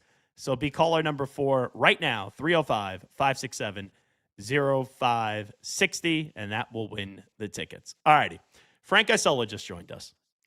And I think what I'm about to tell you just kind of illustrates how even crazy of a question some people may think I asked him. I said, hey, Pat Riley just turned 81. Yep. Do you still believe the legendary Pat Riley, which is an understatement to even call him a legend, he's more than a legend, can still build a championship contender? And right away, I get a text from my buddy Justin, who is listening right now, 104.3 FM, and he goes, love Pat, but we suck right now. But still love Pat. At the age of 81, with how it's been the last 3 years, is this a safe space? Can I ask this question? Yeah. Is it time for a new voice? I think you're going to have a lot of Heat fans who agree with you, Gelb. You are. I don't. It's a deeper conversation than we have time for right now. Maybe we can kind of revisit it during 15 minutes of Heat. But yeah, we could tease people right now on this. The idea that Pat Riley is calling all the shots right now in the Heat front office isn't exactly a true representation of what's happening. And I think that gets lost because we view Pat Riley as the Godfather, and he's the mover and shaker, and he gets deals done, and he signs players, and look, like some of that's true, right? Like the mystique is there because some of it's true. He saw he had the foresight to go get LeBron and Wade and Bosh all on the same team. Like they planned that. That didn't just happen. And that wasn't how people want to say, oh, Dwayne Wade did that. That had nothing to do with Pat Riley. No. 2008, 2009, Pat Riley and Andy Ellisberg, the general manager, saw the 2010 free agency window opening, and they set up their cap situation to have all the flexibility in the world in 2010. Other teams didn't do that, Gelb. Other teams didn't have all that flexibility. But Pat is also the reason why LeBron is still no longer here. And that's fair. That's fair. And like Jimmy, I give him a pass for, and I'm not talking about our Jimmy, I'm talking about Jimmy Butler, right. Because I didn't really like how Jimmy Butler handled all that stuff.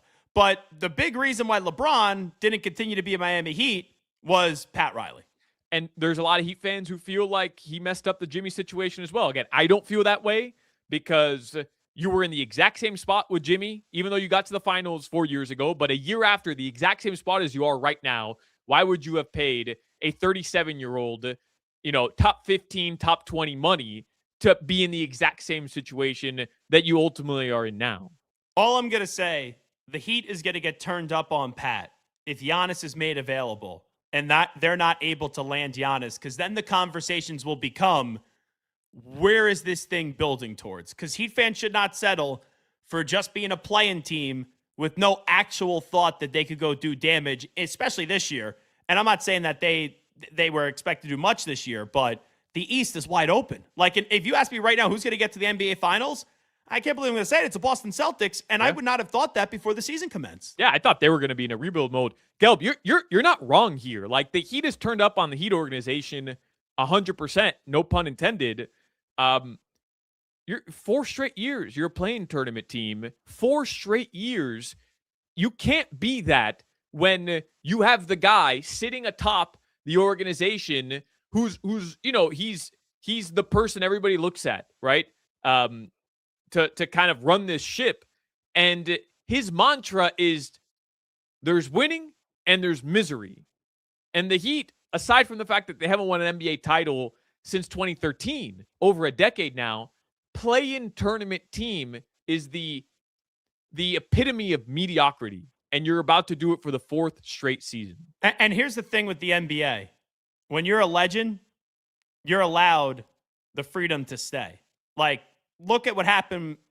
Pop needed to suffer a stroke for him to no longer coach the San Antonio Spurs. And I know he's in a front office role, but right now, without him, they're a legitimate championship contender. And I'll even bring it full circle here, because I remember the first time I listened to WQAM. It was 560 WQAM, where football's always on. So I'll bring it into football right here. Look at the Patriots. They had Brady, Belichick, and you look at that regime, Brady and Belichick. Well, Brady was gone. Then Belichick was there, and people are like, oh, you can't get rid of Bill Belichick. He's one of the greatest coaches of all time. They get rid of Bill Belichick. They made the wrong move bringing in Gerard Mayo. They get rid of Gerard Mayo, and then, boom, instantly they turn around bringing Mike Vrabel. So if you're telling me, well, they can't get rid of Pat Riley, like you can't envision the Heat without Pat Riley, there will be a day without Pat Riley, and if he doesn't get Giannis, even though it's going to be uncomfortable, and just like how Bill hates Robert Kraft now, Pat Riley may hate the Heat organization if they forced him out. No. There is life of success without Pat Riley. I'm not debating that, but no, the Miami Heat are never going to, nor should they, tell Pat Riley it's time for you to retire. He has the grace, and he has built up the resume to decide when he'll call it quits. Well, that's the difference between you and I. That's why I'm a winner and you're a loser. All well, right? I don't think I'm a loser, and I don't think Pat Riley and the Miami Heat are losers. They're but you know, to your greater point, like, yes, there could be greener He's in a corner right now. Gelb is punching Solana into the corner. A punch to the jaw. A punch to that big forehead. The legs are wobbly. Is Solana going to fall? I don't think so. Hey, guys, separate. I don't think there's a chance in hell that happens. Like, this organization put his name on the court. This organization doesn't exist. Like, it doesn't have the staying power that it does right now in the NBA without Pat Riley. It's not what it is without Pat Riley. Well, guess what the Patriots were before they had Brady and Belichick? They sucked. Right. And the Patriots could have kept Belichick around until it was on his terms. And guess what? They would not have gone to a Super Bowl like they did this past year if they did everybody assuming that this organization is just Pat Riley calling the shots. That's my bigger point. So it seems like you want to put some pressure on Spo is what you're telling me. I want to put pressure on everybody. Everybody at the table making decisions. And that doesn't mean I'm calling for anybody's job, obviously.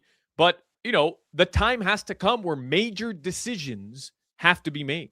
See, here is my method to my madness. I know we got to take a break and we'll get to 15 minutes of Heats. I'm trying to just have Solana say so many controversial things about the Heat organization. So they fire him and then they forget I was the one that let him down this well. And then I'll take Solana's job in the Heat audio network. If saying that the Heat can't be a playing tournament team for 4 straight years, that's not acceptable, is controversial, then, you know, I don't know. It shouldn't be. I don't think anybody would disagree with me that it's controversial or that it's not controversial.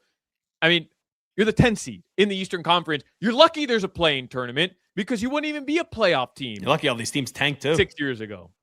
Hochman, Crowder, Solana, welcome to the show. We'll come on back. We will get to 15 minutes of Heat next. Hochman, Crowder, and Solana. Zach Gelb in for Hochman and Crowder coming on back on WQAM after these short messages. This is Hawk, Crowder, and Solana. What about FD Florida and FD Sun? How about FU? During the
All righty, welcome back in. Hochman, Crowder, and Solana on this Thursday. We will get to 15 minutes of heat momentarily. We'll also get a stock market report, too, from Solana, as I want stock tips, obviously, from Alejandro Solana. But real quickly, before we do that, as Zach Gelb is here for the guys today, I did see something from the Final Four. And I know we're not doing much college basketball today with Michigan and Arizona, which should be a great game on Saturday night. You got Illinois and UConn, and Illinois, the craziness of that game up against Duke. Did you know that Bryce James is on the Arizona basketball team, Solana? Yeah, I did. He doesn't play. Yeah, does not play. Yeah. Bryce, LeBron's second son is on Arizona. So I've been to these events, right? Super Bowls, Final Fours, where everyone gets made available, right, to the media. You have the who's of media. You got like every Tom, Dick, and Harry is there. People that don't even cover the sport is there. So Dan Wolken, longtime scribe, he said Arizona had an enforcer in the locker room today near Bryce James to tell reporters that he wasn't going to do interviews. Then Dan Wolken wanted to clarify because I guess a lot of heat was getting put on Arizona. To be clear, Bryce's media availability is being dictated by LeBron and Clutch, not Arizona. So you got the kid at the Final Four, and you're like protecting him like he's a baby, a LeBron baby, which he is, that you're not going to let him speak to the media at all? Like, give me a break. I mean, I get what you're saying. Why are you protecting a kid? He should be like any other kid. He should have the same experience as any other kid. I get that, but he's not any other kid. He's not going to have the same experience as anybody else. Any player on either of the Final Four teams, Gelb, hear me out. Any player, right, who doesn't play, who sits at the end of the bench, nobody's talking to that kid. But because he's Bryce James, he's going to have a media circus around him. Why? Just because he's LeBron's son, everybody's going to want to ask him questions? You go through all the players, Keaton Wagler, you go to Alex Caraban, who I talked to last week, Yaxel Lendenborg, Koa Pete, Braden Berries.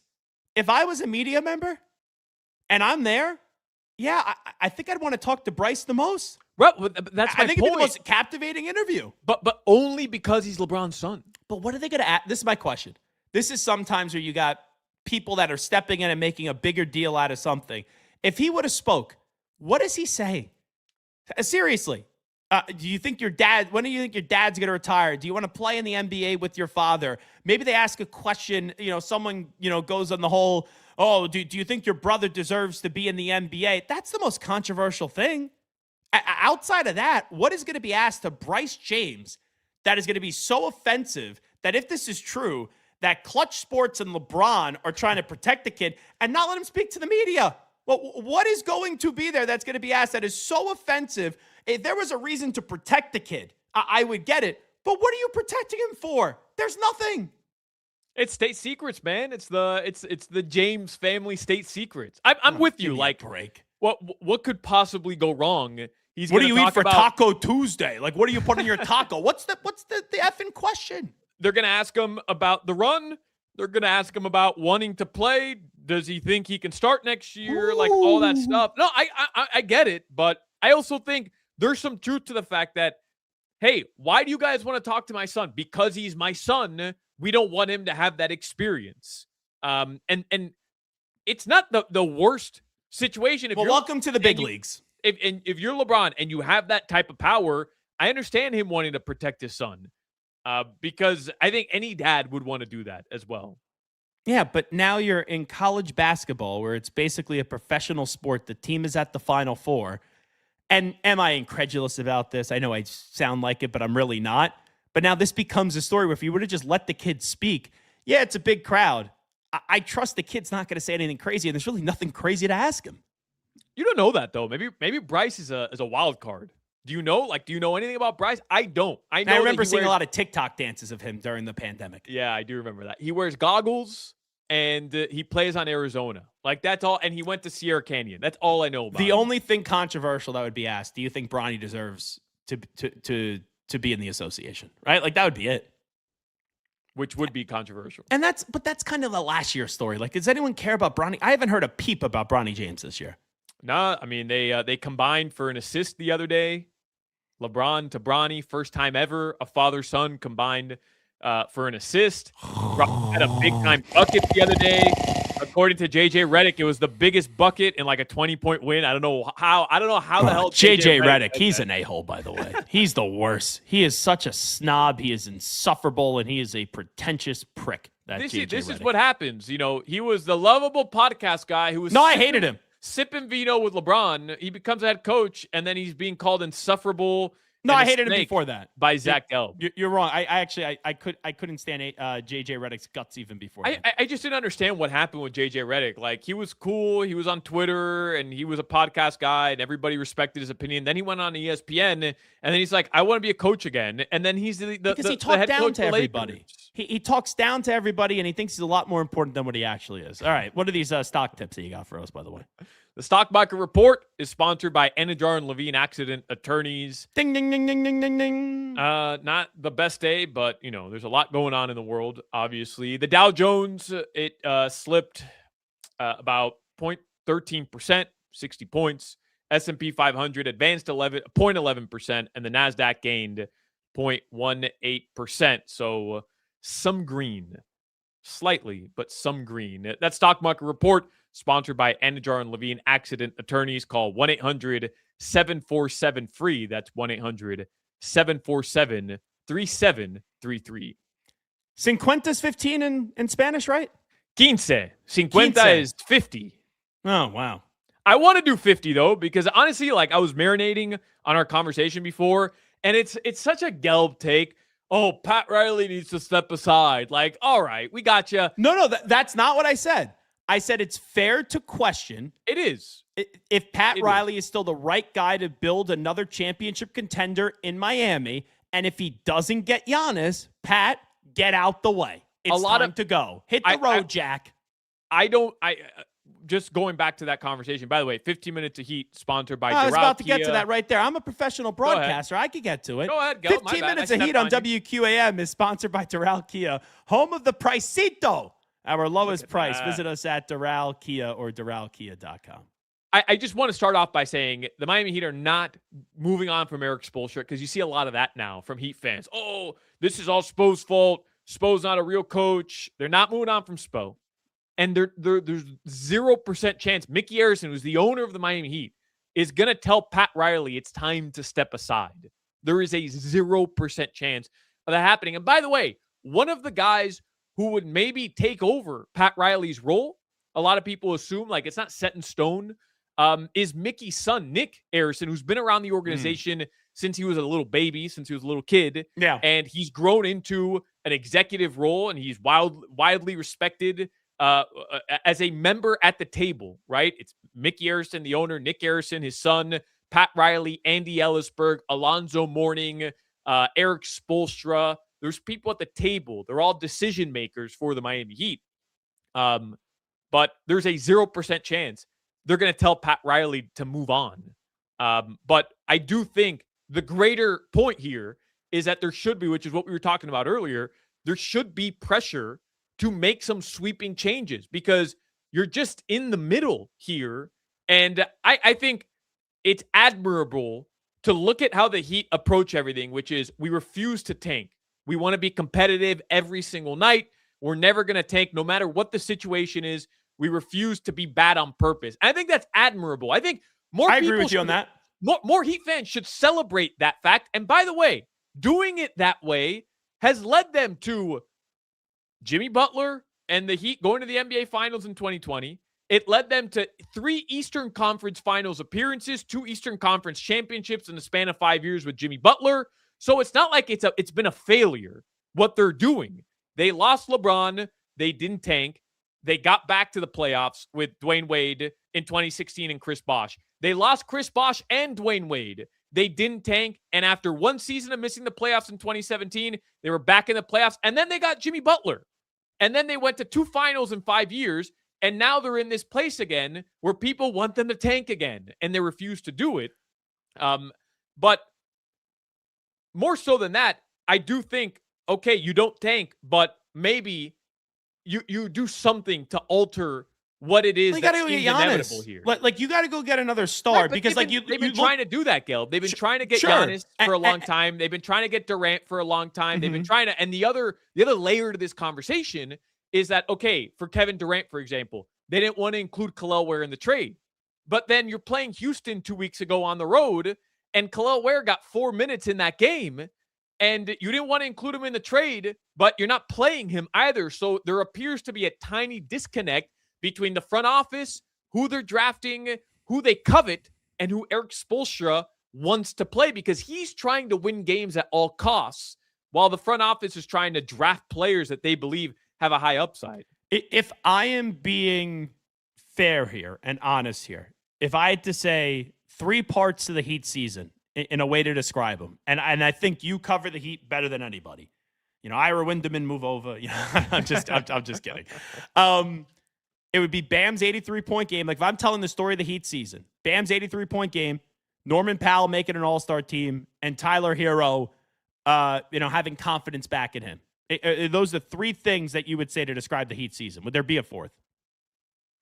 I think you're describing the season, the offense, the way that the offense changed from this slow-paced offense. The Heat offense was one of the slowest in the league under Spo. Like, that's the way that they work. They wanted to win every game in the mud. Part of that is lack of talent. And I think the biggest storyline this year was that the offense was fun and it was gimmicky, and it didn't end up giving them the results that they want. But look, man, like, I understand a Heat fan being a little bit frustrated with Eric Spoelstra as well from this standpoint. Hey, you've got an all-star Norman Powell. You have Bam Adebayo. Who can't get to the free throw line anymore when he plays. Yeah, Norm can't get to the free throw line, and his body's clearly worn down. You know what? The Heat should hire Danny Hurley, go nose to nose with the refs. He'll start getting to the free throw line a lot more. You've got 3 3 all-stars. You had the number 1 overall pick in Andrew Wiggins. Like, you have some talent. You should be better than 42 wins in a season. And that's the thing. And this is my point. In a year where the East is wide open, right? The Celtics are probably going to go back to the finals. In a year where no one thought the Celtics would be a player because we were surprised that Jason Tatum came back as soon as he did after the whole Achilles injury. And how many teams are tanking and how wide open this is. If the playoffs started today, they'd be the last seed in for a play-in tournament. They lose that, they go home. That's the pressure has to be turned up on them this offseason to go get that star. And I really think the only star they go get is Giannis. And we've talked about this the last time I was in studio with you guys. Giannis, enough with this stuff. Like, stop being afraid to be the bad guy. This drama that makes you look worse. You don't want to be there anymore. Force your way out. 100%. But I think, even the Bucks are at the point now, because I read some comments, I believe it was from their owner, could have been their GM, where he said, like, if we're going to offer him the extension, they have to, right? They're going to offer him the max extension. And he'll probably take it because he's a putty cat, Giannis. Well, if he doesn't take it this summer, then they have to trade him. They'd be idiots not to trade him because if they're going to end up losing him in free agency, there's a 0% chance that happens. But Gelb, I'm telling you, I'm here to tell you, as somebody who is constantly called a Heat apologist on this show from the fan base, who is sick of me talking about Heat culture, the Heat, no pun intended, has been turned up on this team. Okay. Because they've struck out on Giannis a billion times. And there's context to all this, by the way. There is. But they've clearly been remaining flexible to go get Giannis Antetokounmpo, and they haven't done so. Kevin Durant was in that conversation. It appeared they were tied to Bradley Beal a billion times. They didn't have any interest in Bradley Beal, which now they look smart in not doing so. But there's been a number of guys that they've tried to go out and trade for or land in free agency, and they haven't done so. Damian Lillard, another one. And the Heat is turned up. The fan base is definitely frustrated with where this team is at. All righty, let's get to some headlines here, Solana. All right, these headlines are brought to you by our friends at Doral Kia. I know it's your bit and what you do, but the pausing drives me nuts. Drives me nuts. Like, I grew up an old school radio family. No dead air, no dead air. You have a little dead air on those awkward pauses, and it drives my cabeza just loco.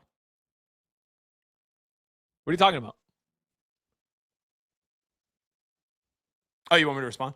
You just gotta let stuff sit sometimes. You know, we don't have to be like headlines. Here we go. Boom, boom, boom. You just gotta. This is Headlines. This is Three. That is true, though. You know, this is different. You know what I'm talking No, about? but then Jimmy just gets like a free-flowing. heart attack back there because there's dead air. Then there's a silence alarm's going to go off. It's going to call Len Weiner. Then Len's going to bitch me out via text, and it's going to be a pain in the ass. All right, Jimmy, let's get to this sound here. Fire it off. Nice try, Jack. No, his name's Zach. Did you think it was Jack Gelb this entire time, Jimmy? Oh my God. No. All right, Hami Hakas. All right. I wanted to get to this sound, Gelb, because you are I believe you are a fair arbiter here of something that has been plaguing the Miami Marlins for quite some time, and that is the fact that the fan base isn't exactly best winning any attendance awards. Let's put it that way. And yesterday, Sandy Alcantara, I want to pitch the Marlins to you, why you should jump on the Marlins bandwagon. I'll do so in a second. But Sandy is back over 2 games. It's only 2 games, but he looks like an ace. Really does. And he played yesterday. It was a getaway game for the Marlins. It was a 1:10 p.m. first pitch. And we're the home of the Marlins now. Listen to this part of his post-game interview. I know you heard it already, but I'm going to play it for you. Listen to this part of his post-game interview. This is with Steven Strom from the Marlins Radio Network with Sandy after the game. You heard this here on WQAM Live.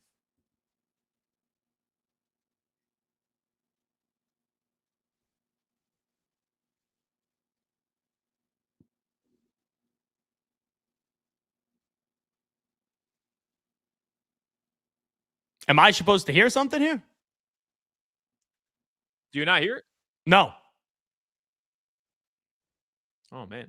All right, this is a prank. You guys Sandy, your aren't playing anything. 13th career complete game. What makes this one a little different?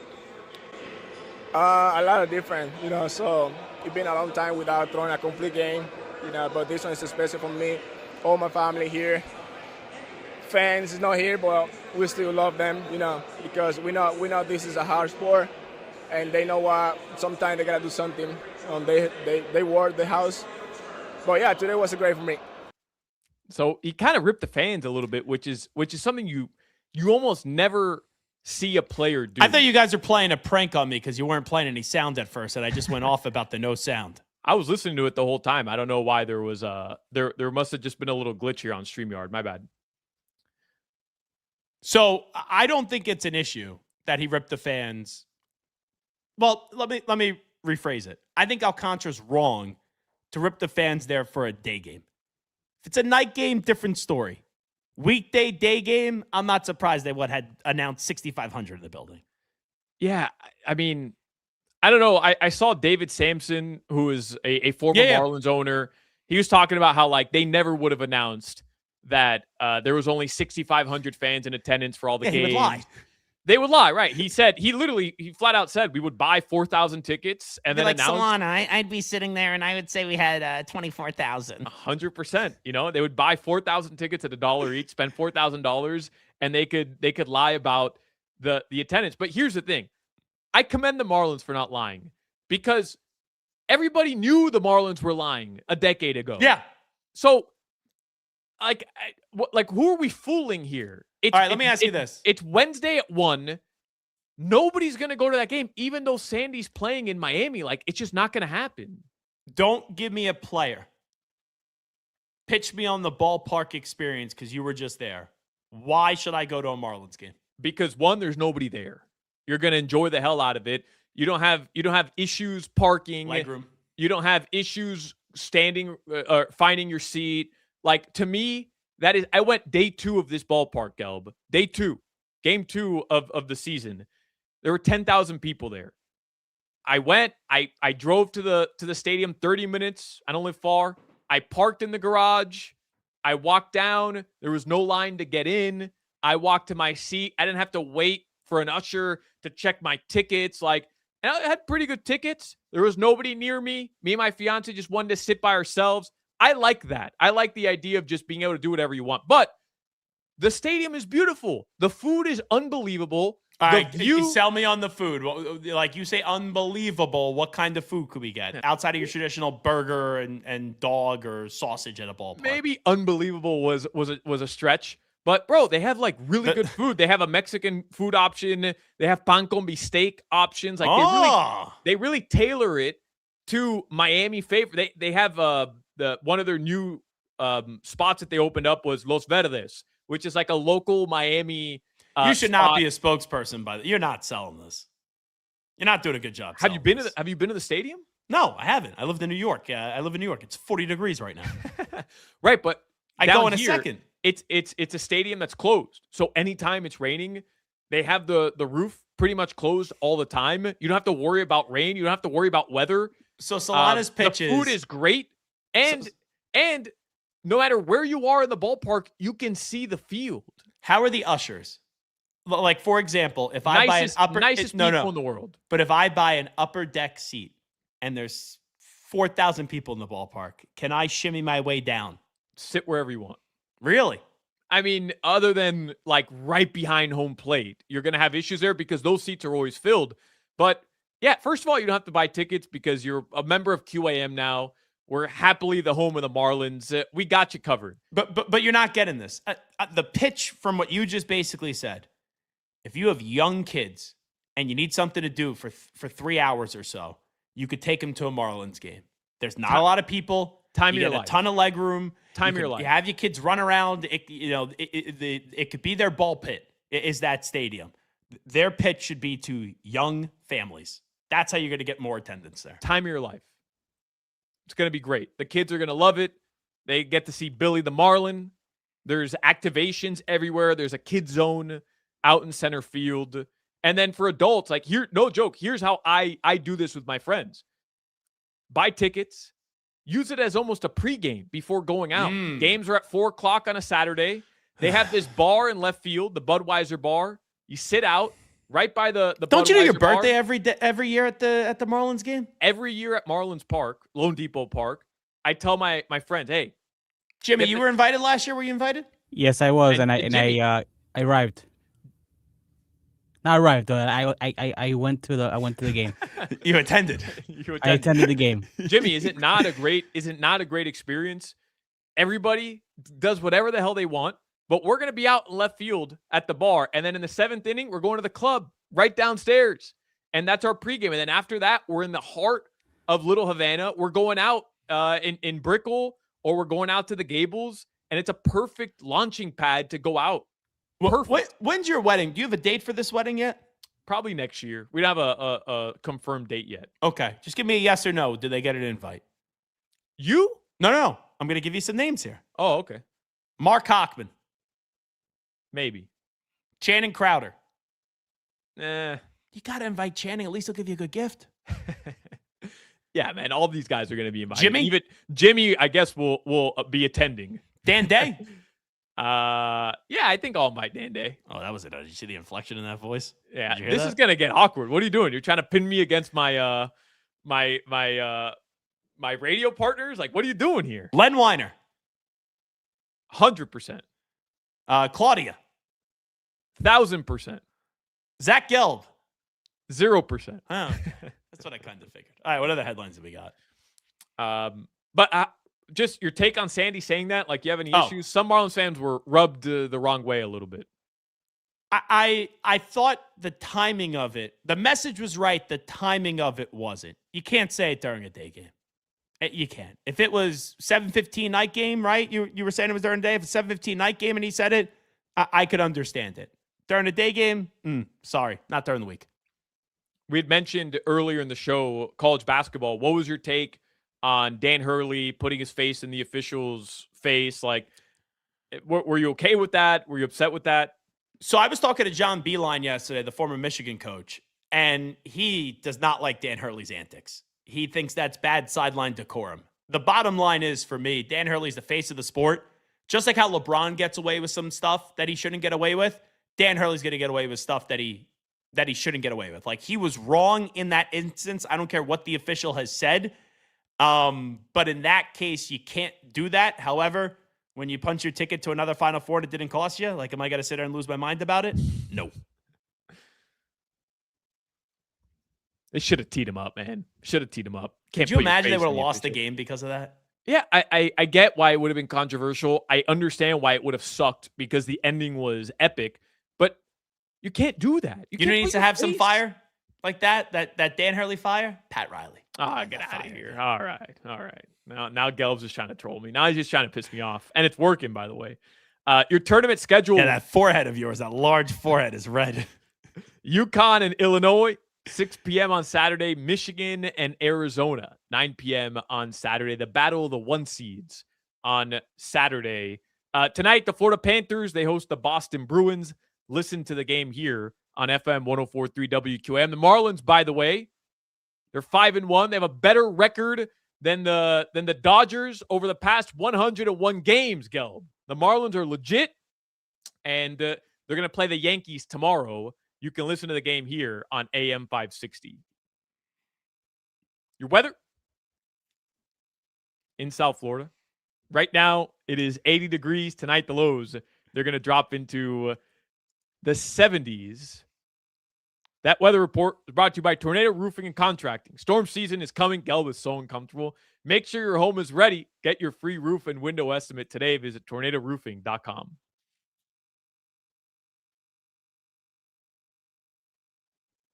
I can't go any longer with the silence. I just can't.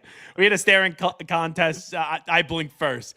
It's Hochman, Crowder, and Solana. I got to do what's right by the listeners. I can't be like that rat Alejandro Solana and just have silence. When we come on back, I have a plan for the Dolphins in the first round. I'm going to give you one name that I think will be surprising, another that I think will be generic, but it's a way to fix the fish. Hochman, Crowder, Solana, Zach Gelb for Hochman and Crowder. Jimmy is sitting there laughing his ass off, and we'll be back after these short messages on WQAM. This is Hawk, Crowder, and Solana. Is there any possibility that Billy the Marlin is a bird?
Is this MGMT? No? Is foster the people. No. I don't know why I thought this was MGMT. What is this? Pumped Up Kids? Pumped Up Kids? Yeah. Or Pumped Up Kids? Go around. Pumped Up Kids. Yeah, all-time banger, man. Yeah. All righty. The Heat are fighting for postseason position. The Panthers are in action. The Marlins are underway. And Cane Spring football practice is happening. We've got it all. Don't miss a thing. You can also listen to WQAM on the Odyssey app, iHeartRadio, and TuneIn apps. Download it today and make Hawk, Crowder, and Solana your favorite show. It is Hawk, Crowder, and Solana. Zach Gelb in for Hawk and Crowder. Just one large person could replace those two guys right now on the air. And Solana is sitting shotgun with me with Jimmy in the back seat as we are here on a Thursday edition. Go ahead. Gelb, I was supposed to take the day off today. In fact, I believe it was my idea for Hawk and I to have the day off today because Passover and whatever. Yeah, because you and Channing really need the day off for Passover, let me tell you. Well, I'm Jewish too, man. So are you really? I really am. Bar mitzvah. No, you aren't. Yeah. Why is that so surprising? Alejandro Solana, as a Jewish man, I could say Alejandro Solana is Jewish? Alejandro Martin Solana is Jewish. Yes, sir. How? My grandmother was, now we're getting a little crazy, but my grandmother was born in Austria, 1933, and her name was Eva, and she ends up in Uruguay. I think everybody understands why. She ends up in Uruguay, a country unbeknownst to her would be her new home as a 6-year-old, and ta-da! Now that's how you have a Uruguayan Jew. Now, a lot of people think it's crazy that I'm Italian and Jewish, but Uruguayan and Jewish is a lot different than Italian and Jewish. It is very different, yeah. She jumped on a boat, ended up in the only country that would take her and her parents, and here we are. I am. If only they knew what it would lead to, which is just me. I actually, now that you say this, I do kind of remember you having like a Seder or something that I may have DM'd you about a year or two ago. I'm a practicing Jew. I did not know Which is why I was supposed to have the day off today. But, it's whatever. It's Passover. It's not a big deal. So the big take here is Channing Crowder is not the team player. That's the big take. Crowder saw an avenue. And listen, man, I respect it. It's Channing Crowder, legend in my eyes, even though I would never tell him that when he's on the air.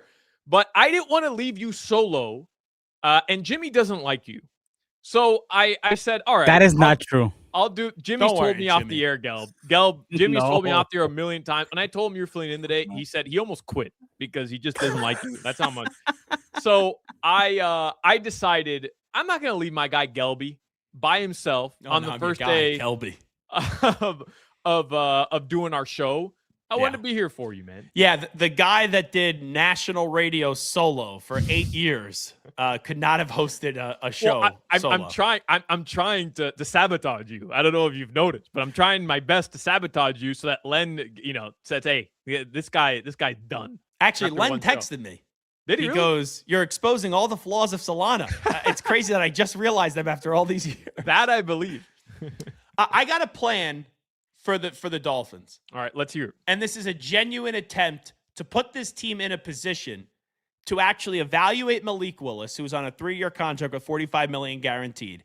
And then if Malik doesn't work, at least you have somewhat of a foundation that a new quarterback, if he gets drafted to you in the top 5 next year, could at least be excited to go there. Because, you look at the Raiders, the Raiders at least have Brock Bowers and they have Ashton Genty. Right. For a new quarterback to walk in there, sure, they need help at wide receivers.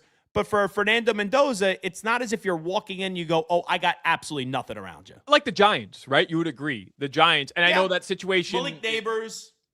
Malik Neighbors and, the guy who doesn't think concussions are real. Cam Scatterboom. I realize that, that situation's kind of in flux now because of the injuries. But in theory, that's what you want, right? Like talent around a quarterback who may or may not pan out. Yeah, like something that you could just say, okay, I got a chance. It's not that I'm going to go to this organization. Let's be real. The Raiders haven't had a quarterback in forever. The Dolphins haven't had a quarterback since Marino. So there's a perception that you got to break. But at least you could look around and you could say, okay, there are some concepts of a plan here. Like I remember, even though Malik Neighbors got hurt, Jackson Dart walked in, and I was there the night that he beat the Eagles, and I was talking to him after the game, and you could tell he wasn't focused on the past of what happened with this organization. He was focused on the present, and he felt like he had some resemblance of a shot to succeed there. So with the 11th pick in the draft, could you go offensive lineman? Yes. Can I sit there and be like, if Francis Mauanoa is there, or Spencer Fano's there, or Freeling is there, or like Caden Proctor's there, take him, sure. I could give you that take. And building the offensive line is so important, but I think you got to go get a legitimate playmaker there. And some people may say, oh, is Carnell Tate going to fall? Or if it's not Carnell Tate, do you go Jordan Tyson? Mekhi Lemon would intrigue me. If they take Mekhi Lemon, if he's there at 11, I would not scream about it. I would not bitch about it. I would not complain about it. Kenyon Sadiq, the tight end out of Oregon. I know people are going to say, you can't take a tight end that early. Look how many game-changing tight ends there are in the NFL right now where you're basically a slot wide receiver. Kenyon Sadiq is a physical freak, and he's someone that I'm having a draft crush on, and that could be, I'm not saying he's as good as this player, but you're Brock Bowers, right? In that kind of theory of what the Raiders are doing. And I was talking to Tony Pauline the other day, and I thought this was interesting because I didn't think he would grade this high. Kenyon Sadiq, in his estimation, grades higher than Colston Loveland and Tyler Warren a year ago in his draft evaluation. That was Tony Pauline from Essentially Sports. So with the 11th overall pick, here's step one, Kenyon Sadiq. I like what you just said there. And I used to have Tony Pauline on years ago. So I genuinely, I think the guy knows his bleep. That last line you just said really interests me, where he graded higher than some of the tight ends that came in and were immediate impacts already. I was shocked when he said, and I'm a stan, as the kids would say, of Kenyon Sadiq. I thought the world of Tyler Warren coming out of college. I couldn't believe Tony Pauline said that. And the Dolphins should have had him. Dolphins could have had him. Oh, yeah, they could have. Instead, they drafted Kenneth Grant. Kenneth Grant, which, that could still end up being a decent pick. Yeah, he was a good player at Michigan. But, the idea that you were going all in last year, I know the Dolphins were far from it, but there was this idea they were going all in last year. And, of course, they play the Colts in the first game. And, of course, they just get run off the field. And Kenneth Grant, he didn't really make an impact until middle of the season, if that. Okay, I mean, I don't think there's a chance in hell the Dolphins take a tight end. I think there's too many holes to fill on that defense, and I think they desperately need to figure out the offensive line.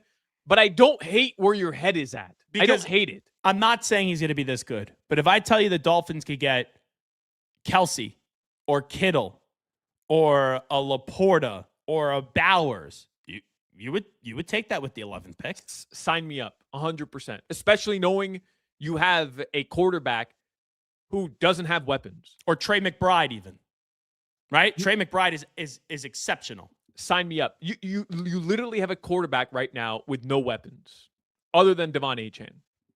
I'm very curious about this, and I'm going to do this on the fly, so hopefully it loads. Yeah, there we go. Kenyon Sadiq, according to Lance Zierlein, who's been doing this for a long time. I always love Lance Zierlein's draft evaluations. You go on NFL.com, you type in the player's name, he gives you a player comp. His player comp is Trey McBride. The last 2 years, Trey McBride has been as good as any tight end in the NFL. Yep.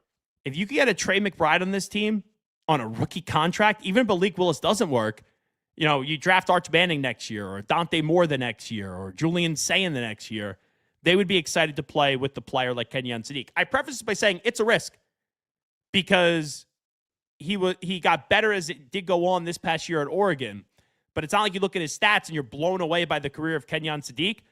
That's a name that's rising quick, and if the Dolphins could get him at 11, you don't know how the rest of the board is going to go.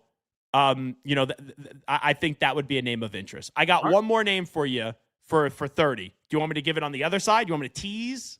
Tease. Give me an old school radio tease. But you know what? You've got me a little bit. I hadn't even thought about the Dolphins, and honestly, I'm not gonna lie to you, Go. Like I haven't looked at tight ends. I don't do the draft board stuff. Yeah. Like I'll default to you on this. I'm a college football junkie. But you're selling me on this idea of going with a tight end who is expected to be as good as some of the other guys. I could go for that. See, this is why I get asked to fill in on this show. because I should be getting paid for tomorrow's show, because Solana then tomorrow is going to run this idea past Hochman and Crowder, and that's going to be an hour of content for you. You have no idea, because this is now my take. I have you already stole a take from Crowder texting me. You're Devon Achan. He should hold out. That was a Crowder take. He texted me about it. Not happy with you. I have commandeered your take. It is now my take. Thank you very much. Kenyon Sadiq at 11 for the Dolphins. I'm going to give you 3 possibilities at 30. Okay. At 30. When we come on back, it's Hochman, Crowder, and Solana. Zach Gelbin for the boys right here on WQAM. You're listening to the Hawk, Crowder, and Solana show. I love the colonoscopy.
All righty, it is Hochman, Crowder, and Solana. Zach Gelb for Hochman and Crowder. We got Solana and Jimmy rocking and rolling as always. We'll hear from Omar Kelly coming up in about 15 minutes from now. The 5 o'clock Funky Buddha Happy Hour is brought to you by our friends at Funky Buddha Brewery. Good vibes on tap. And by the way, I've been to Funky Buddha. Unbelievable meal with Hawk when I did go there. And did you ever hear this story, Solana? Dan Day was doing trivia. Yes, somebody proposed. And I'm sitting there, and Hawk and I are having a great beer. We're having some great food. The vibes are awesome. Like, you go to Funky Buddha with Hawk, it would be as if you walked in to Chicago with Michael Jordan, right? Like, it is a huge deal. No doubt about it. Yes, sir. And Dan Day's doing his trivia act like, hey, yo, we're here. It's trivia. Yeah, let's go. Great night. Yeah. You do a great fake Dan Day. And then the next thing you know, someone gets down on a knee, real romantic by the way, and asks for the hand in marriage. And she said yes. Wow. What a love story. Right at Funky Buddha. The Marlins, by the way, this weekend are going to be playing at the big ballpark in the Bronx. Yes, sir. I went to a Yankee game last year, and there was this fat guy sitting right next to me. Mm-hmm. And I'm like, he's kind of like infringing, like, on my seat. And like, I was 15 rows off the plate, so big comfy seats. Like, there's no reason why this guy should be shaking his leg and like his arm was like all fidgety. And I go, this guy's like kind of a pain in the ass. In between innings, he stands up, sweating profusely, and it was a hot day. No, don't tell me. Gets down on one knee, sitting next to me, and asks his girlfriend for a hand in marriage. And then, I kid you not, she said yes, and then a Yankee got up, he struck out, and a fan was getting on there like, Giancarlo Stanton, you suck. And I go, who would get engaged? At Funky Buddha, I could see you getting engaged. At a baseball game? Exactly. Oh. I don't understand it. Man, I'm so glad you brought this up. First of all, like, he didn't have it set up with the team, the Jumbotron, nothing? No, I remember this. Oh, the girlfriend went to the bathroom, and he turned around, and he was like having a long conversation with the person behind him, and she was recording the whole thing, the person behind him, and did not know who the guy was. He just rolled the dice. That's crazy, man. Yeah, it was uncomfortable. That's diabolical. Yeah, right? But uncomfortable for me. Were they feeling each other? Like, did she dig it? Was she into it? Oh, sobbing. Oh Sobbing. my God. Like, the fact that he had that riz was unbelievable. And I was there with my girlfriend, and I said to her, if I did that, she goes, I wouldn't say yes. It was always like a long running joke between my fiance and I. You know, I go to the Heat games and I work the Heat broadcast, that I would propose to her at a Heat game because I have the connections. But she thought it was the worst idea in the world. I happen to agree. I think proposing at a sporting event is so lame. I really do. And I don't mean that in a disrespectful way, because I know some people, they do it the right way. Like, I've seen some cool stuff. Some guy took his fiance out on the court. He was going to take a half-court shot, and right before he shot it, he turned around. The Bulls game. Right. Like, that stuff is cool, I guess. It's a beautiful night. That stuff is cool. But the guy who, like, at the Heat game, they pan to him in the Jumbotron, right? And Bernie's there. Like, you're proposing with Bernie next to you? Really? Like, really, man? Yeah, like, actually get Pat Riley off his ass and have him do something, and, have him be there for the big ring ceremony. If Pat Riley walked by my proposal, I would just turn around and propose to him. Like, hey, come on, Pat, put on the ring. You know, it would have been a great April Fool's prank on this show? Because you got it. When did you get engaged? A couple years ago. Oh, really? It's been that long? Yeah, 2 years ago. Damn, I've known you for a long time, Solana. You have. It would have been a great prank if you took your girlfriend, now fiance, to a Heat game, and Solana, Hochman and Crowder just kind of put it up on the big screen. Will you marry me? And just make it like, you can't do it because it probably leads to your relationship ending. but that would have been really funny. But see, I'm willing to take those types of risks. Like I'm willing to risk my relationship for the bit. Truthfully, that's how committed I am. I want to do stuff like that. Like I want to propose Risk your relationship, like for a radio bit. Yeah, jokingly propose at different places with my fiance. Like I love the idea of just being at a dinner at Olive Garden and just getting down on one knee and seeing everybody's reaction. Maybe you were just getting punked at the Yankees game, Gelb. Have you ever thought about that? Ashton Kutcher was sitting right behind me. But no, like I'm saying, I think that's funny to purposely put people in an uncomfortable situation by pretending to propose. And maybe that dude was doing that. Like now that I think about it, maybe he was doing it. Yeah, and when he was talking to the girl to coordinate the video while his girl walked away, I remember saying to my girlfriend, I go, something's up with this dude. He seems like he's up to no good and he's cheating. I was having morals and error, and I was like, this guy's just a weirdo, and he was just nervous. Nothing says true love like a drive out to the Bronx. Oh, yeah. Watching Giancarlo Stanton strike out at overrated sweaty Yankee Stadium. And throwing down a couple glizzies and a couple Miller Lights in the 6th inning and then singing the 7th inning stretch. Weren't the only glizzies that were consumed that day, I'm assuming. Afterwards, probably was a good night for the guy. Hey, hopefully. Yeah. Hey-o. You never know. All righty. I got to follow up on my tease here, or else I wouldn't be doing my job. Although You're fixing the Dolphins, and people on the text line hate it because nobody wants a tight end. But go ahead, Gelb. Give me. Well, it's fine. Give me your next pick. You guys don't know what it's like to win build a winning football team. I do. That's right. Yeah, big bad Patriots fan. Tell me about how to rebuild your organization. What you guys have 62 yards in the Super Bowl, the flukiest AFC title championship in the history of the NFL. It's just a disgrace that the Patriots won the AFC this year. Okay, so there was a fluke then that the Miami Heat got to the championship with Jimmy Butler when they were in the play-in tournament then. Not at all. Do you see how stupid that sounds? Do you see how stupid you sound? Wasn't a fluke at all. We beat the number 1 overall seed and Giannis Antetokounmpo, and then we beat the New York Injuries. Knicks. We just destroyed. We disposed of your stupid Knicks. And had it not been for Josh Hart taking out Jimmy Butler with that dirty-ass play, Jimmy Butler would have won an NBA title that year. Solana, we know your contrived rants here. I'm trying to help you guys. I'm trying to lend a helping hand. Kenyon Sadiq at 11. Okay. Now, this is not that creative. But at 30, I think there's 3 names that if one of them are there, you take them. Okay. 3 wide receivers. It's all about, I know people are going to say offensive line this, offensive line that, and I get that's how you build a football team. But you just traded away Jalen Waddle. You got to replace Jalen Waddle with a weapon. So that's why I'm going Kenyon Sadiq, and then replace him with another weapon. And you're building from the outside in, where you should probably build inwards out. But it's about giving Malik Willis an opportunity to succeed while he is mobile. And then if he doesn't work, then you go get your quarterback in the draft, and you can spend in free agency to go help out the offensive line. The 3 names at wide receiver that I think have a chance to be available at 30. Denzel Boston out of Washington. Which, by the way, Lance Zierlein, I'm just going to give you his player comp, has him comped to Puka Nacua. Casey Concepcion, who I'm a big fan of. Sign me up. If he's there at 30, Lance Zierlein has him compared to Doug Baldwin. And then Omar Cooper Jr., Lance Zierlein has him compared to Deebo Samuel. If you walk away at 11 and 30 with Kenyon Sadiq at 11, and then either Denzel Boston, Casey Concepcion, or Omar Cooper Jr., those are 2 weapons for the future. And you pay Devon Achane. You pay Devon Achane.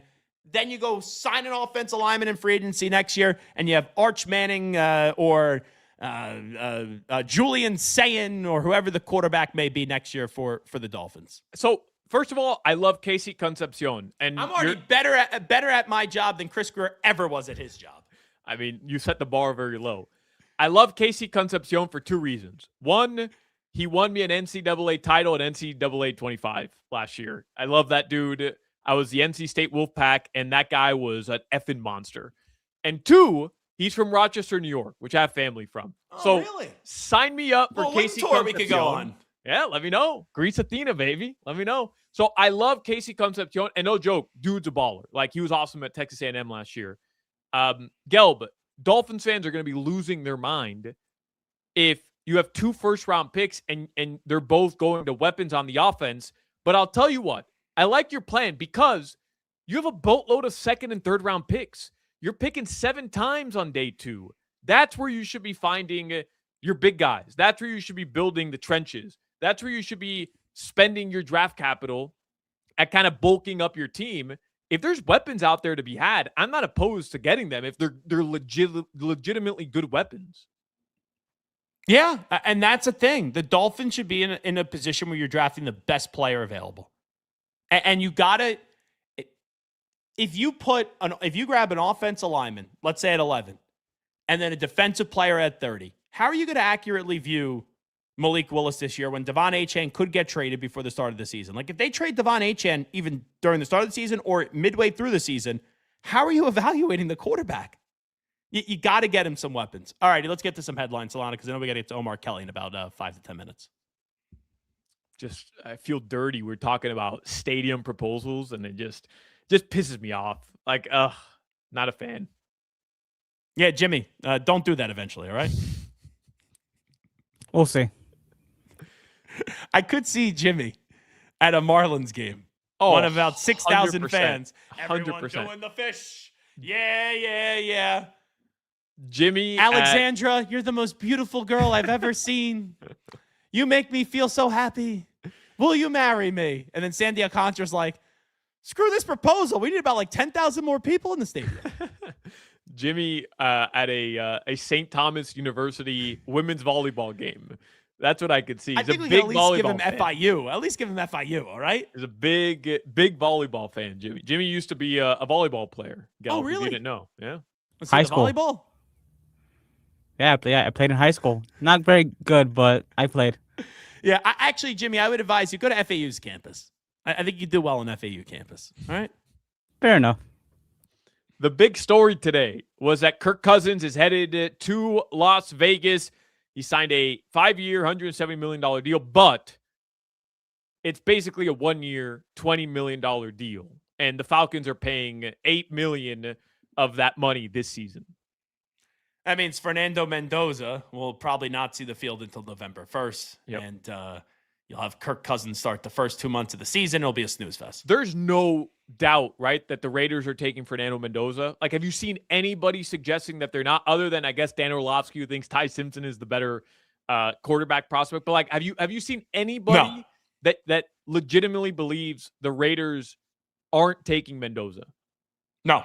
They're 1,000% taking him. I heard him talking yesterday. Like, I heard clips. They were talking. I don't even know where he spoke, honestly, but I heard some clips on a show on the ride home. Oh, Mendoza was his pro day. Oh, it was his pro day. Yeah, it makes sense. And the dude's robotic. Like, he is better at coach speak already than anybody in the NFL. It's funny, when he won the championship, I was actually watching with a bunch of Miami fans. And they were devastated, and I'm trying to provide some levity. And I go, I could do his post-game press conference. Like, I thank my Lord and Savior, all the glory to God. But it's all about the team. Coach Cignetti's the best. We just got a real team mentality here. I love my life. I love my job. I love everything about everybody. And that's what he is. It's easy, though, when you win a title. But, like, they were asking him, I thought, fair questions. That's him every game. Right, exactly. Going back to Cal. They asked him fair questions at his pro day, and there was an answer where they're like, what's your goal right now? He's like, my only goal is to be the best version of who I can be for September. Yeah. I'm not worried about my pro day. I'm not worried about the draft. I'm not worried about anything other than every day attacking it so that come September, I'm the best version of myself. And it's like the perfect answer for the football mind, you know? Like, we need our quarterbacks to be these robots who always say the right thing. And, like, he checks that box 100%. He's the best to ever do it coming out. The Miami Heat, just insane game yesterday. And I think Jaylen Brown just scored again in the first quarter. Bro, jeez. The Heat gave up 53 points in the first quarter. Most points ever scored on the Heat in a quarter. The Seattle Supersonics had that record before. Think about that, Go. The Seattle Supersonics in 1990. And the Heat tied a franchise record for threes made with 24 and still lost by 18. Just like that doesn't happen. That's the craziest part of that. They tied a franchise record for threes. If you would have told me that yesterday before the game played, I would have said, all right, how many points did they win the game by? The Heat are the 10 seed, and they're probably They're a playing tournament team, ladies and gentlemen. We know that. The Marlins, they're going to play the Yankees, as we discussed earlier. That is tomorrow. That game will be on AM 560. Inter Miami did open up new stadium today for the fans and some of the media out there. You can see what the inside of the stadium looks like. They open their season at their new stadium, Saturday evening. The Heat will play the Wizards on Saturday. And already there's been a goal scored in that stadium. Did you see that video today? Who's the first goal in that new stadium? David Beckham. Bex. That's right. Are you impressed how plugged in I am on that? That's impressive, but I'll tell you what, I don't think David Beckham was trying to score a goal. What do you mean? He was trying to do this thing called the crossbar challenge, where you're where you hit the crossbar and you're trying to hit the crossbar. I don't know, that purpose. ball barely got off the ground, though. It barely got off the ground. Bex is washed, Gelb. Bex is washed. Oh my God, the great David Beckham. Tonight, Can't kick it anymore with Beckham. The Florida Panthers, great movie. The Florida Panthers, they host the Boston Bruins. 7 p.m. puck drop. Plagans and Billy Lindsay will be on the call right here on 104.3 WQAM. Your weather in South Florida right now, it is partly cloudy. Tonight, the lows are going to drop into the mid-80s or the mid-70s, close to 80. That weather report was brought to you by Tornado Roofing and Contracting, replacing roofs, roof repairs, maintenance, and hurricane impact windows and doors. Visit tornadoroofing.com. It is Hochman, Crowder, and Solana. Zach Gelbin for Hawk and Crowder. Coming up next, Omar Kelly will join us right here on WQAM. But before we get there, let me tell you about Prize Picks. You guys know I've been talking about Prize Picks for the past month, and I told you guys what I was going to play yesterday. Tatum, I had going more points, rebounds, and assists. He had a triple-double yesterday. I had Jaylen Brown more on points yesterday. I think he hit it in the first quarter, as Gelb and I just discussed. I also had Bam more on points yesterday, and that also was a winner. So in 30 seconds yesterday, for those of you who haven't downloaded the app yet, for those of you who don't believe me, Prize Picks, in 30 seconds yesterday, I opened up the app and I cashed in. And you can as well, because there's no better way to cash in on high-flying hoops action right now. He won't tell you, though, about that time where you had the less on Bam Adebayo when he scored 83. I heard you had the less. That did happen. That did happen. Right now, don't pass up your next shot. Download Prize Picks. You play your first $5 lineup, and you get $50 instantly in lineups. Just use my code Solana. And look, all you're doing is 2 to 6 players. You're picking their stat projections. You pick more or you pick less. It's that simple. You get your picks right, you can cash in. It's not just basketball, by the way. Baseball, hockey, UFC, soccer, college basketball. The list goes on and on. There's a brand new feature, by the way, early payouts. If your player gets off to a hot start, you now have the option to cash out those winnings before the game even finishes. And on Prize Picks, you can do the flex play. You can do the power play. There's so many different options for you. It really just depends on what you want to do. But bottom line, you're putting your hot takes to the test. You're sitting around with your boys. You're watching the game. And you're predicting, hey, I got some takes on what's going to happen here. Put it to the test and cash in on it. So join me and millions of users. Download Prize Picks right now. Use code Solana. Get $50 in lineups after you play your first $5 lineup. That's code Solana, SOLANA. Must be present in certain states. Visit prizepicks.com for details. You're listening to the Hawk, Crowder, and Solana Show. There's no crying in baseball.